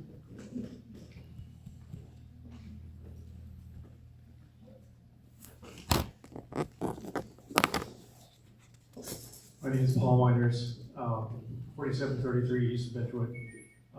When I was on the board of directors, I carried this book right with me all the time. It is Robert's Rules of Order. But when I was on the board, we also had another neighbor, and excuse me, I forget what his name is. He's no longer actually alive. But when Skeeter Mathis and myself and John Holter and other members, we had a work study for the board for simplified Robert's Rules of Order, how to process motions, how to amend a motion, just simple stuff. We have that. I think I've got a copy of it someplace at home that I'd be happy to turn it over to you. But that I agree with what is being presented here. Just a simple rules of order, how to process and handle a meeting.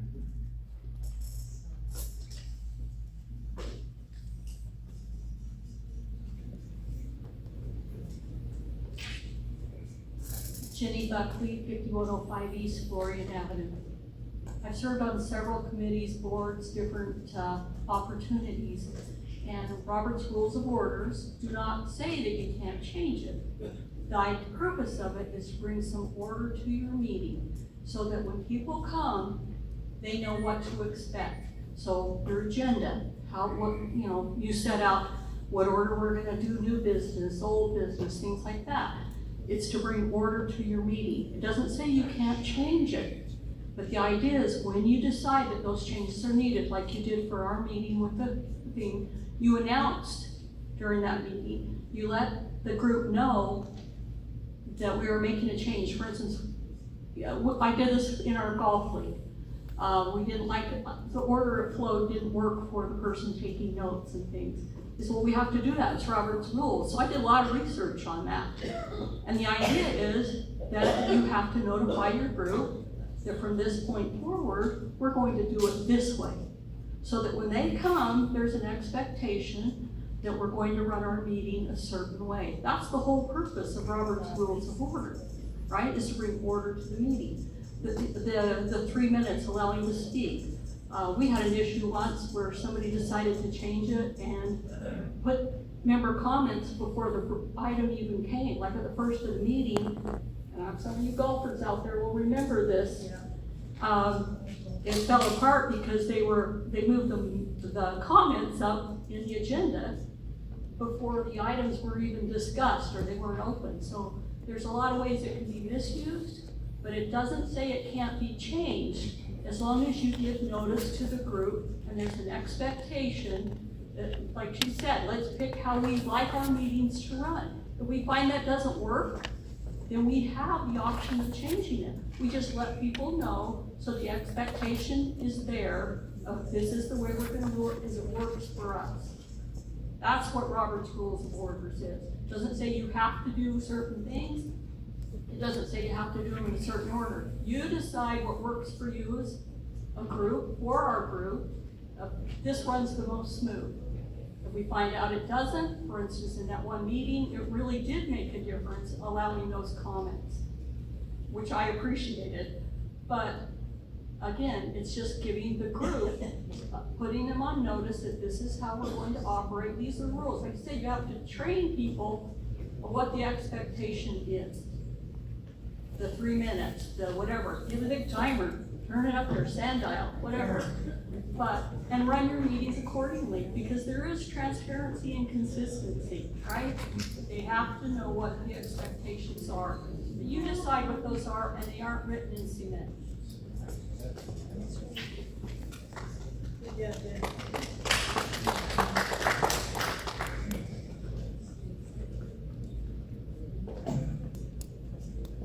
Greg Ramsdale, 4548 East Edgewood.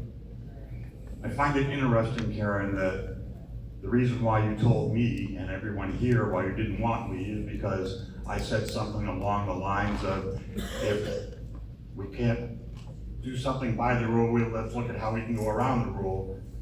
Aren't you doing that right now by saying that you want the flexibility to do whatever it is that you think is right, rather than going by Robert's rules or some other type of meeting type protocol?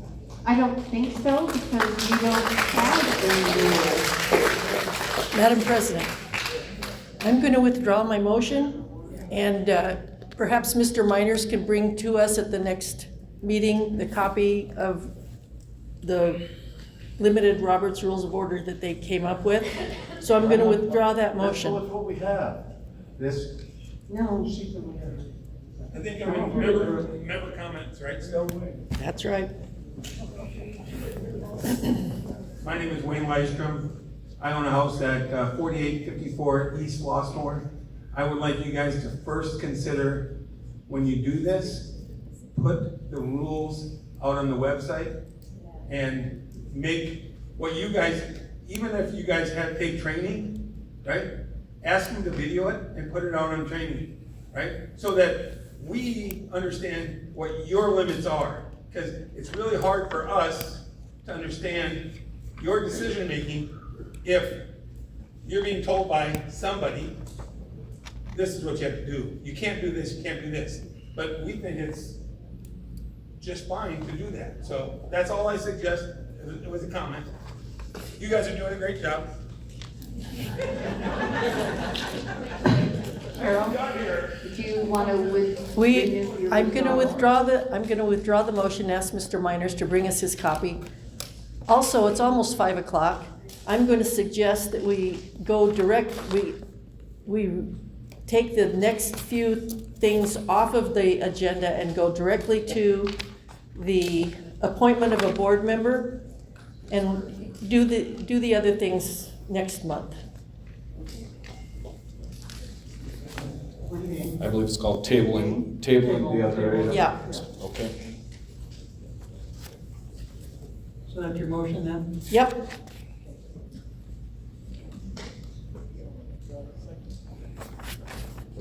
You want to table 9, 10, 11, 12, and 13.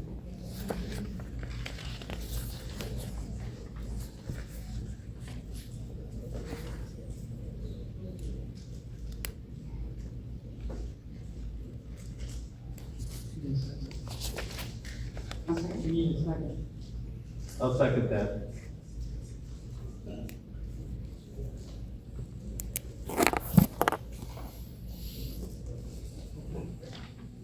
Roll call?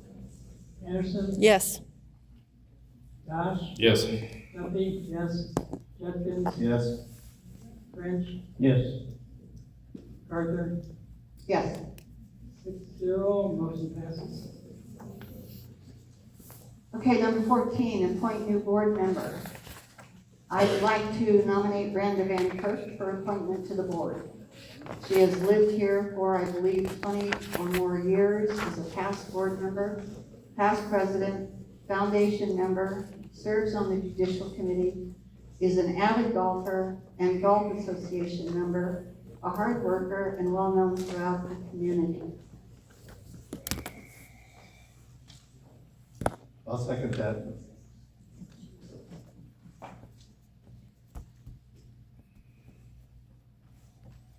Board discussion?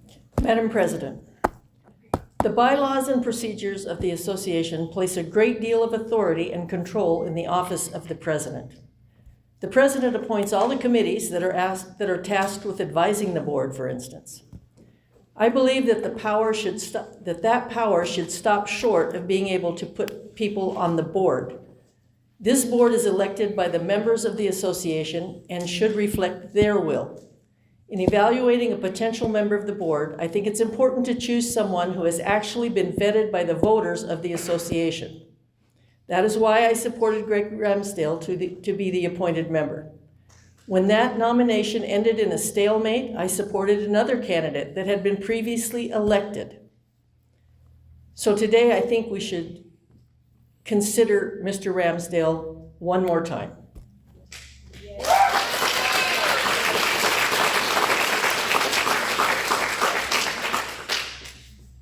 There's a motion on the floor. I know. Is there any more board member comment? Member comment?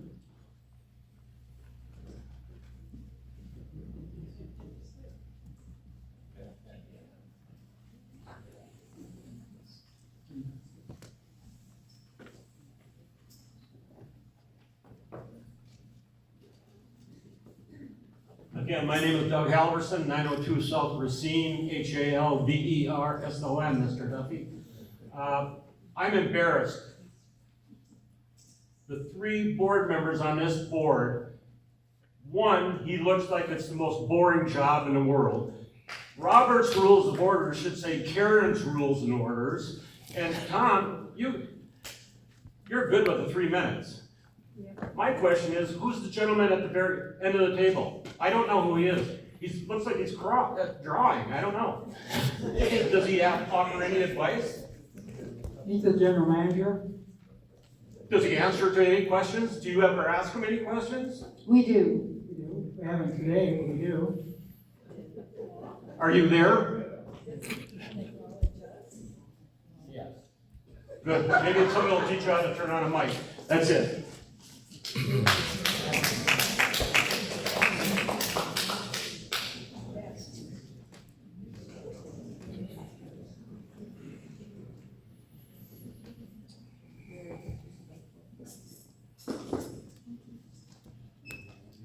Darrell Frost, 4564 East Catalina. My voice is shaking because I'm very upset. Very, very, very upset. This is a travesty. What I am looking at here is a travesty. It's no wonder this board is not trusted. Do you trust the board? No. Thank you. upset. I'm not gonna go over the part about the violating the bylaws, that's already been covered. But you know what this looks like to me and my fellow community members? It looks like you're trying to stack the board.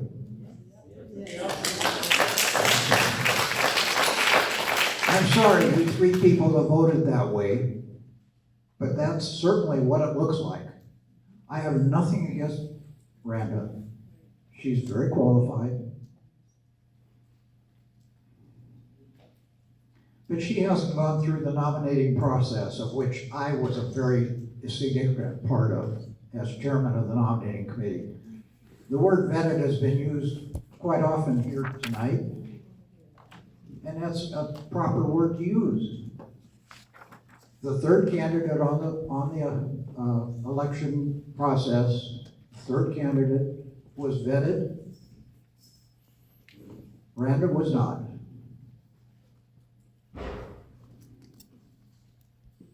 There's a candidate who has gone through that process, done dedicated service. Jerry, you're not listening to me. Yes, I am. Well, you're not paying attention. I hear you all the way. I'm sorry, I'm so upset, but it's very upsetting to me. The third candidate has done dedicated service. Do you admit that? All of you, he did dedicated service. He served on at least 2 different committees. I know my 3 minutes is almost up. But he earned consideration to fill the vacant board position. But I suspect that you're afraid, at least 3 of you are, afraid of how he might not support your agenda, your issues. I strongly suspect that. Let's use some common sense here. It's too late to abide by the HOA bylaws, but do what's right for the community and the members of the community that are behind me. Thank you.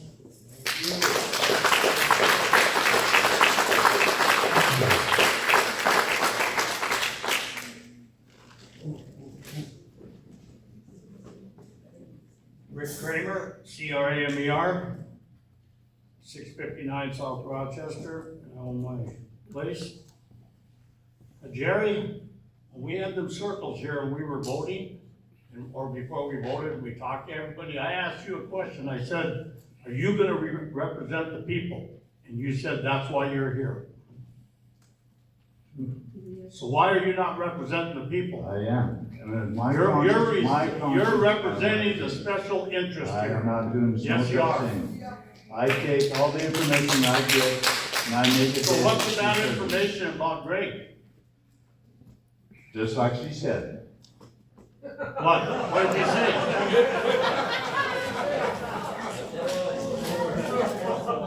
say? He will skirt the rules.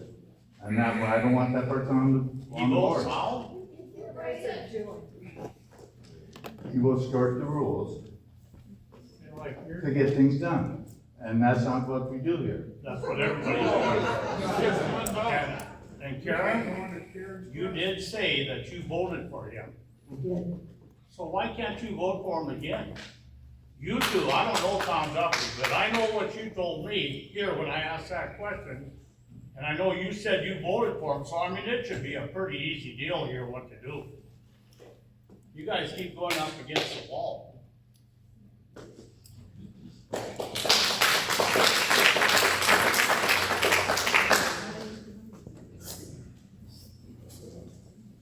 Marilyn Bashford, 4532 East Dolphin Avenue, BASHFORD. I'm hurt, shocked, and confused at everything that's going on. All I'm going to do is tell you some actual facts. I was one of the persons who was strongly wanting to have rooms 3 and 4 redone. They are very, very old. Okay, I don't know how it happened, but I guess Greg was put in charge of redoing rooms 3 and 4. I thank him for coming to one of our bridge meetings. Now get that. You think bridge girls don't want to be interrupted? However, Greg came to our meeting, he sat down in a chair and listened to what we wanted and how come we wanted it. He questioned a lot of the things that we wanted and how come and so on. I don't understand what's going on, but I'd just like to say thanks, Greg, for listening to a bunch of old ladies.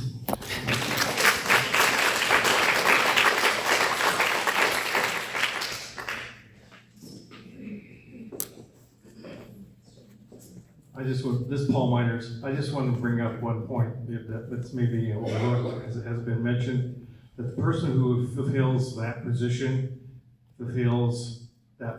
what's left. And then they have become, again, in front of the voters of the community, and if they want to vote them back in on the board, they have to do it at that time. So that person is limited to that, whatsoever the time left on that directorship.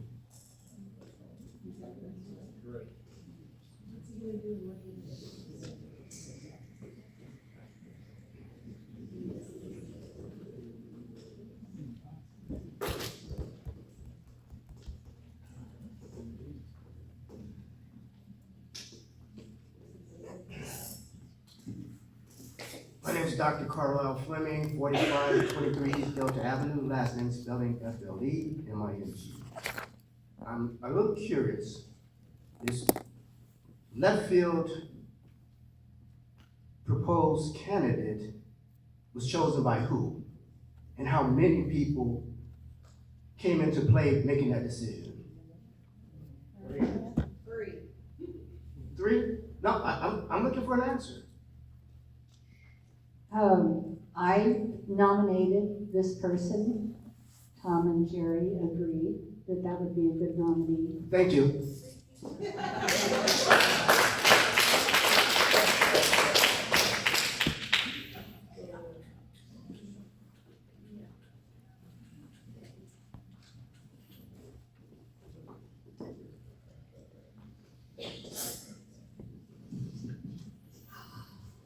My name is Wayne Westrom. I'm at a different house this time, 4540 East Flossmoor Avenue. I'm a proud owner of 2 houses on Flossmoor. Everyone's talking about Greg, and no one's talking about who you nominated. I have an experience that happened to me, right? I got the buildings and the ACC to approve my pergola. After 3 tries, because I tried to, by my error, tried to add it in to a construction that, when I added 800 feet to it. They said no. Then I just submitted what I had already turned in, and they said no, because the posts are in the wrong spot. And then the 3rd time, it was approved, signed by everyone, right?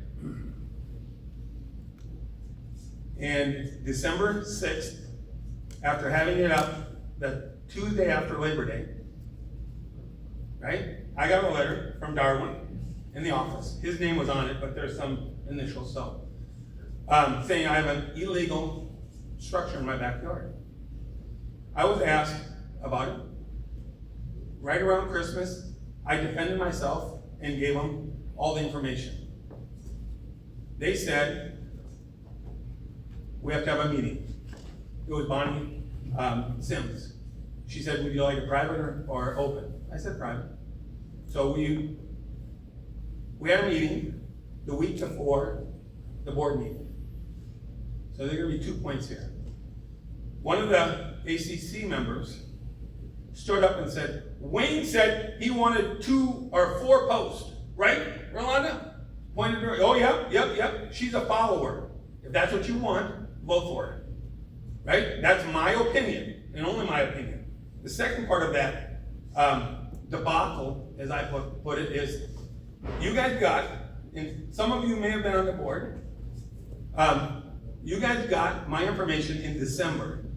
The meeting went on and on for 38 minutes. I had a mask on, and I was sticking my tongue out at the board because I was so upset. This was during COVID, right?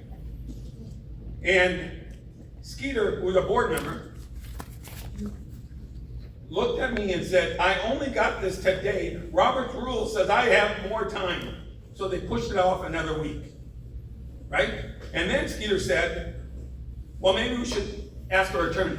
So it cost me money because I had to get an attorney, but you guys were getting an attorney. I called Darwin the Tuesday before our meeting, right? And said, Darwin, do I need to bring my attorney? Know what I was told? We're not having an attorney. No, you don't have to. I came in. They talked about it 5 minutes and they approved the variance of having, instead of the post 15 feet from the back wall, 10 feet. The funny thing about it is the city of Mesa, 3 years earlier, approved it. The only reason we have CC&R rules changed is because of that particular item. So, first point, she's a yes person in my eyes, and I don't trust her because I never said I wanted 2 posts, not one time. And number 2, if you're willing to request Robert's rules for that kind of meeting, get them documented so we all can see them. I appreciate it, and you guys have a great day.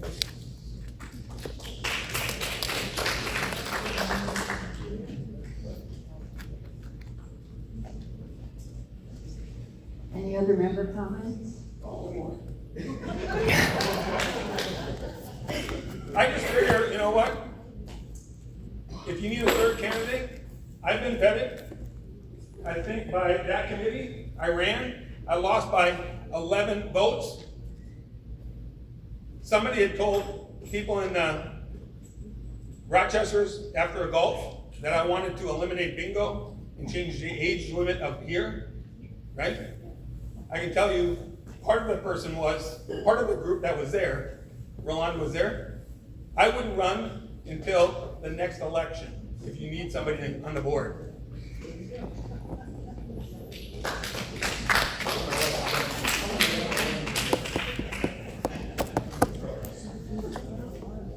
Is there any other member comment?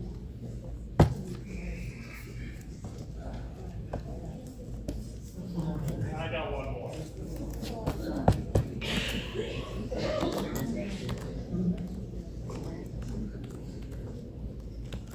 Rick Kramer again, CRAMER. I'd like to see Karen withdraw her nomination and re-nominate Chris again. Or not Chris, the third member, the third, Greg. I don't know him that well. I'd like to see Karen withdraw what she put on there to vote for and put Greg on.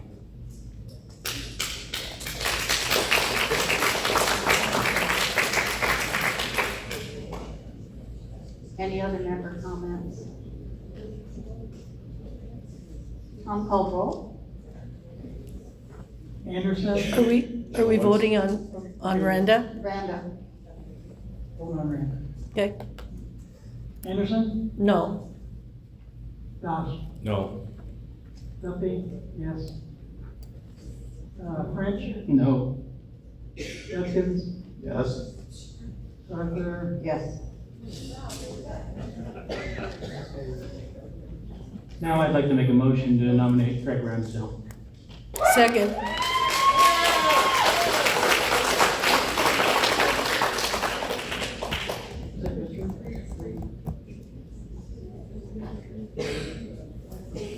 A second? Second.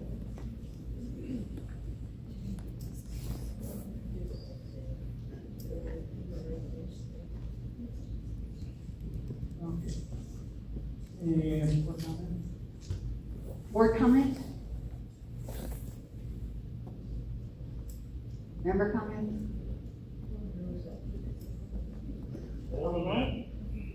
Roll call? Anderson? Yes.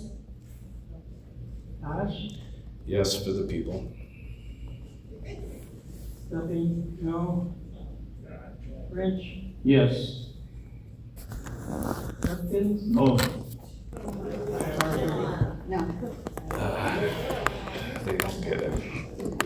Madam President, Yes.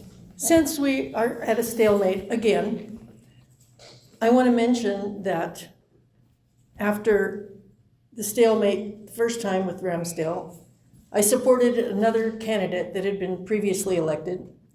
Yes. You indicated that that would also be a stalemate. So today I will speak one more time in an attempt, today I speak in support of somebody who I think everybody can agree to, and that is Bonnie Deitch.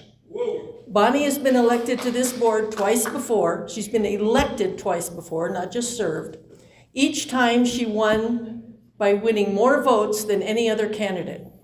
She has served on the Architectural Control Committee, the Budget and Finance Committee, and has been the vice president of the Women's Club for the past 2 years. Bonnie is extremely organized and detail-oriented. She's an independent thinker and will, I believe, always support ideas that best serve this community.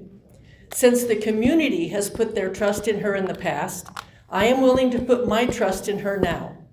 I nominate Bonnie Deitch to serve the remaining term left open by the resignation of Chris Atherton. I second that nomination. Is there any member comment? Is there any board comment? Any member comment? Call the vote. Anderson, Yes. Josh, Yes. Duffy, no.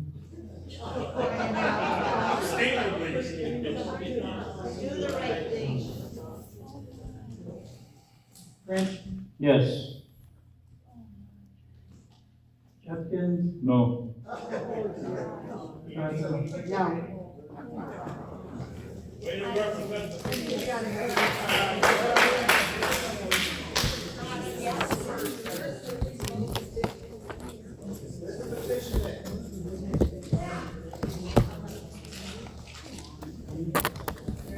Okay, we have come to the end of the business portion.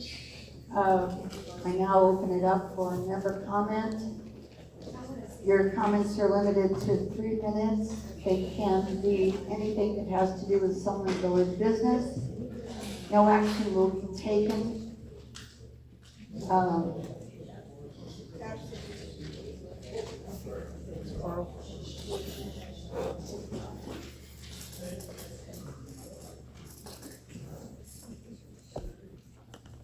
Sephora Brown, 5108 East Forge Avenue. I have 2 things I wanted to say. I want to direct this to Mark. Mark, on January 29th, I talked to you after the ACC committee meeting, letting you know that I would like a copy of the recording you made as a board member during the board meeting on January 26th. You kind of looked surprised and told me you didn't record it. Then I told you that I heard you saying at the end of the one Cheryl did before she turned hers off, that you had also recorded it on your phone. I asked you to please provide it to me by that Saturday. Then you told me that you were going to look into seeing how to get me a copy of said recording. Then when I hadn't heard from you, I decided to email you the request in writing on February 3rd, almost a week to the day of my first request. I also CC'd the rest of the board in Darwin so they would know what I was doing. It said, Mark, I just wanted to remind you that when I talked to you last Thursday, right after the ACC meeting, I requested a copy of the recording and a copy of the transcript of the January 20 special board meeting. You told me that you would get the recording to me one way or the other, and that you just had to figure out a way of making the copy for me. As of today, I had not gotten anything. Please get me the copy of the recording and our copy of the transcript before this Saturday. The next morning, you emailed me, just me, instead of replying all, telling me it was for my private use and not for publication. I believe there is a YouTube recording that is out there. Later that morning, I replied to you and also included the rest of the board members. Mark, SB 1039, Homeowners Associations, meetings recordings. This bill requires that if a board records a meeting that is open to members, if the board shall keep a copy of the recording for at least 6 months and make the unedited recording available to any member on request. Signed by the governor on 3/31/25. Since you recorded the meeting, it's your responsibility as a board member to preserve it and share it to any member requesting it. It is not for your own personal use like you stated in your email. I expect that copy by this Saturday. On another note, please reply all to this email. I also corrected myself on the date that the recording was on 1/26 and not the 20th. I am still waiting for that copy of the board recording. First, you lied to me about recording it when you said it was for your own personal use. You have talked about transparency and lack of communication, and it seems like it doesn't apply to you. On another note, Cheryl, when you gave the communication report, did I hear you right that you want to add the golf course on all the outside Sunland Village signs? Who is going to pay for that money, for the changes? If the original owners wanted that, they would have done it when the village was created. All the other HOAs with golf courses do not have that on their signs. Just because Sunland Village has the money and the golf course is having financial problems, doesn't mean Sunland Village members have to pay for their poor management. I said we discussed the possibility, and we did not discuss us paying for it.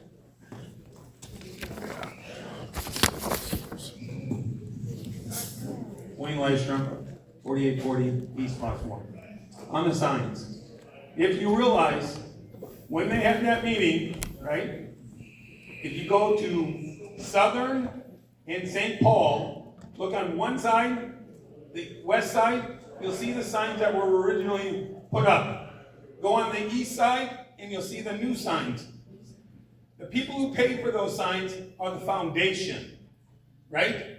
Now, the next thing, the reason the lady on the west side doesn't want it changed is because in their contract that the foundation gave them, they said they own the property that the sign is on. And they didn't want that because they were responsible for maintaining it. So if somebody turned in and hit it, the owner would be responsible for maintaining it, but the foundation or Sunland would own that property. I brought that up to the foundation twice and asked them if they could confirm that. None of them have ever confirmed it, but on the sign, you guys all said, and I don't remember exactly what you said, Tom, and if you have a recording, it'd be really good. You said that those are really old signs with the golf course. No. Those signs were being done when I moved here in 2017. Right? The signs on the west side of St. Paul and Southern were here much longer. So, out of the 29 signs, I think there's still 3 old signs. The one there that I have to look at every time I turn in. The one when I go play pickleball, because the guy who owns that says, pay me $5,000. I'm just about willing to pay it, just so I can upgrade the signs myself. And I don't know where the third one is.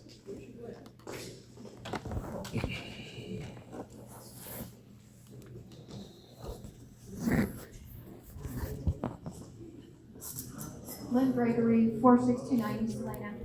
So I just have one question, and that is, where do we go from here?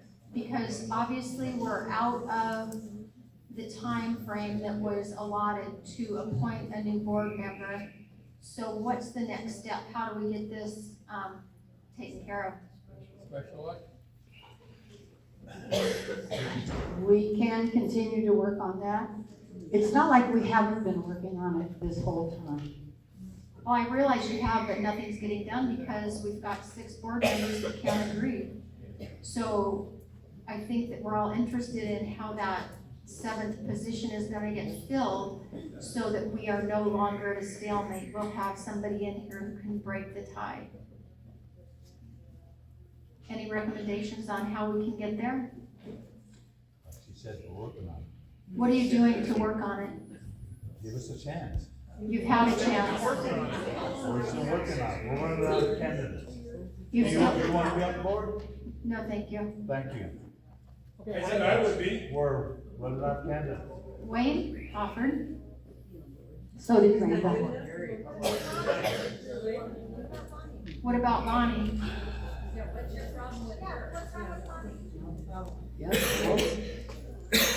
What's wrong? Why did you three not vote for Bonnie? It's a question. Can you please answer it? Can you please answer it, President?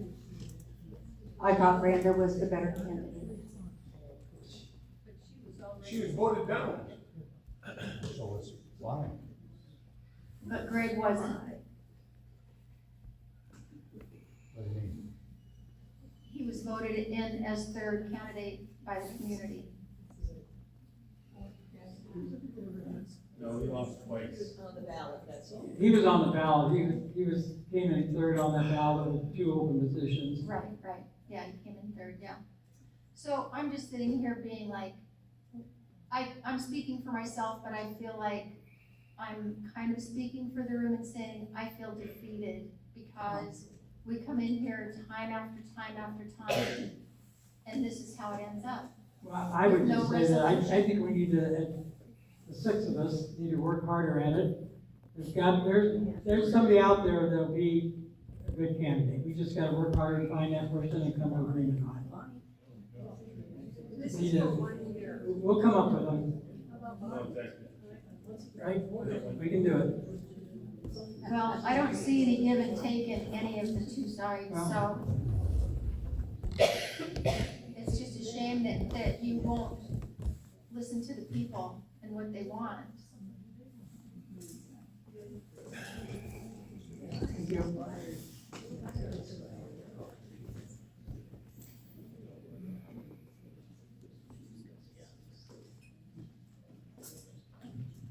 Loretta Knut speaking, 5063 East Escondido Avenue.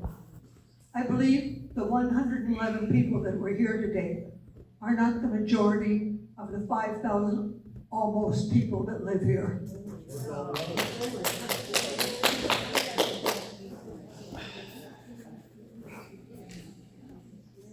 Candidate Steve.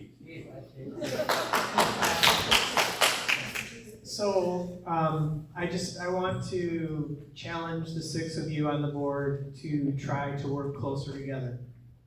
It seems to me that maybe, when you come to these meetings, it'd be nice if you had a candidate you could agree on. Maybe that hasn't been possible up to now. The second thing is directed to both you and the community. I think we as a community need to figure out, is there value having a golf course here? Is there value having Rochester as our restaurant here? And if so, we as a community need to make sure that that works. There's gonna be some tough decisions coming up in the future, and we're gonna have to come up with a good way to make those and all work together so that the community continues to flourish. So that would just be my comment to you. I would challenge you to work together more closely, challenge the people in the community to get more involved as well. So. Steve, are you willing to take the unexpired term? Steve? I need to talk to my wife about it. I still want to stay married.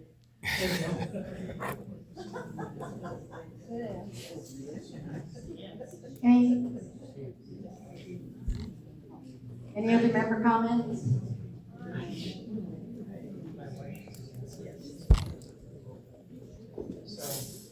Deb Dosh, 5023 East Emelita. I noticed today on the agenda you elected people for a committee. Yes. Is just that committee able to be elected new volunteers? Because I was on. Yes. Why is that, I guess? Because Where's all the other rules? The committees were all formed and appointed and voted on by the board in January, except for the Special Events Committee, which is voted on in September, which was voted on last September. The reason we voted on two new committee members this morning, or this afternoon, earlier today, was because Cheryl's communications committee was never fully staffed, I guess. And she asked that we add members to her committee to bring it up to full staff. I understand that. I was asked to be on a committee, went to a meeting. They do not have a full committee, but then for some reason, that committee only doesn't elect until the fall. So there's only 9 people on that, and there's supposed to be 12 on this special event committee that you just mentioned. So I just thought that should be known.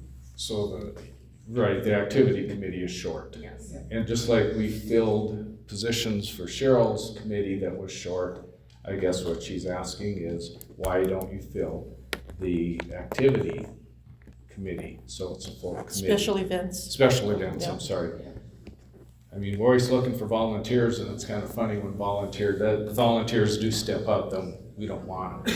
But maybe because she has the wrong last name, No, apparently. I think Christie said she could, I think there was 3 of them, they could serve as volunteers. And then in the fall, when they reappoint the committee members, then we could reappoint them, or appoint them to the committee then. I think that's how it is. So you could still be a volunteer and go to the meetings and work with the committee. You just won't have to be taking action as a formal committee member in the fall. The committee only, let's see, the committee meets through April, I think, so they have one more meeting to go, and all of the events have already been scheduled for the year, so that I don't know. It's a big deal. I don't know that it would serve I any know. purpose to appoint somebody to the committee for 1 month. Yeah. I'm not the chairman of that committee, so I'll ask Christie. I guess my question was, did the people who got nominated this time get nominated because the chairman of that committee needed somebody? And if Christie wants them, she has to go to the board and ask for them, I think.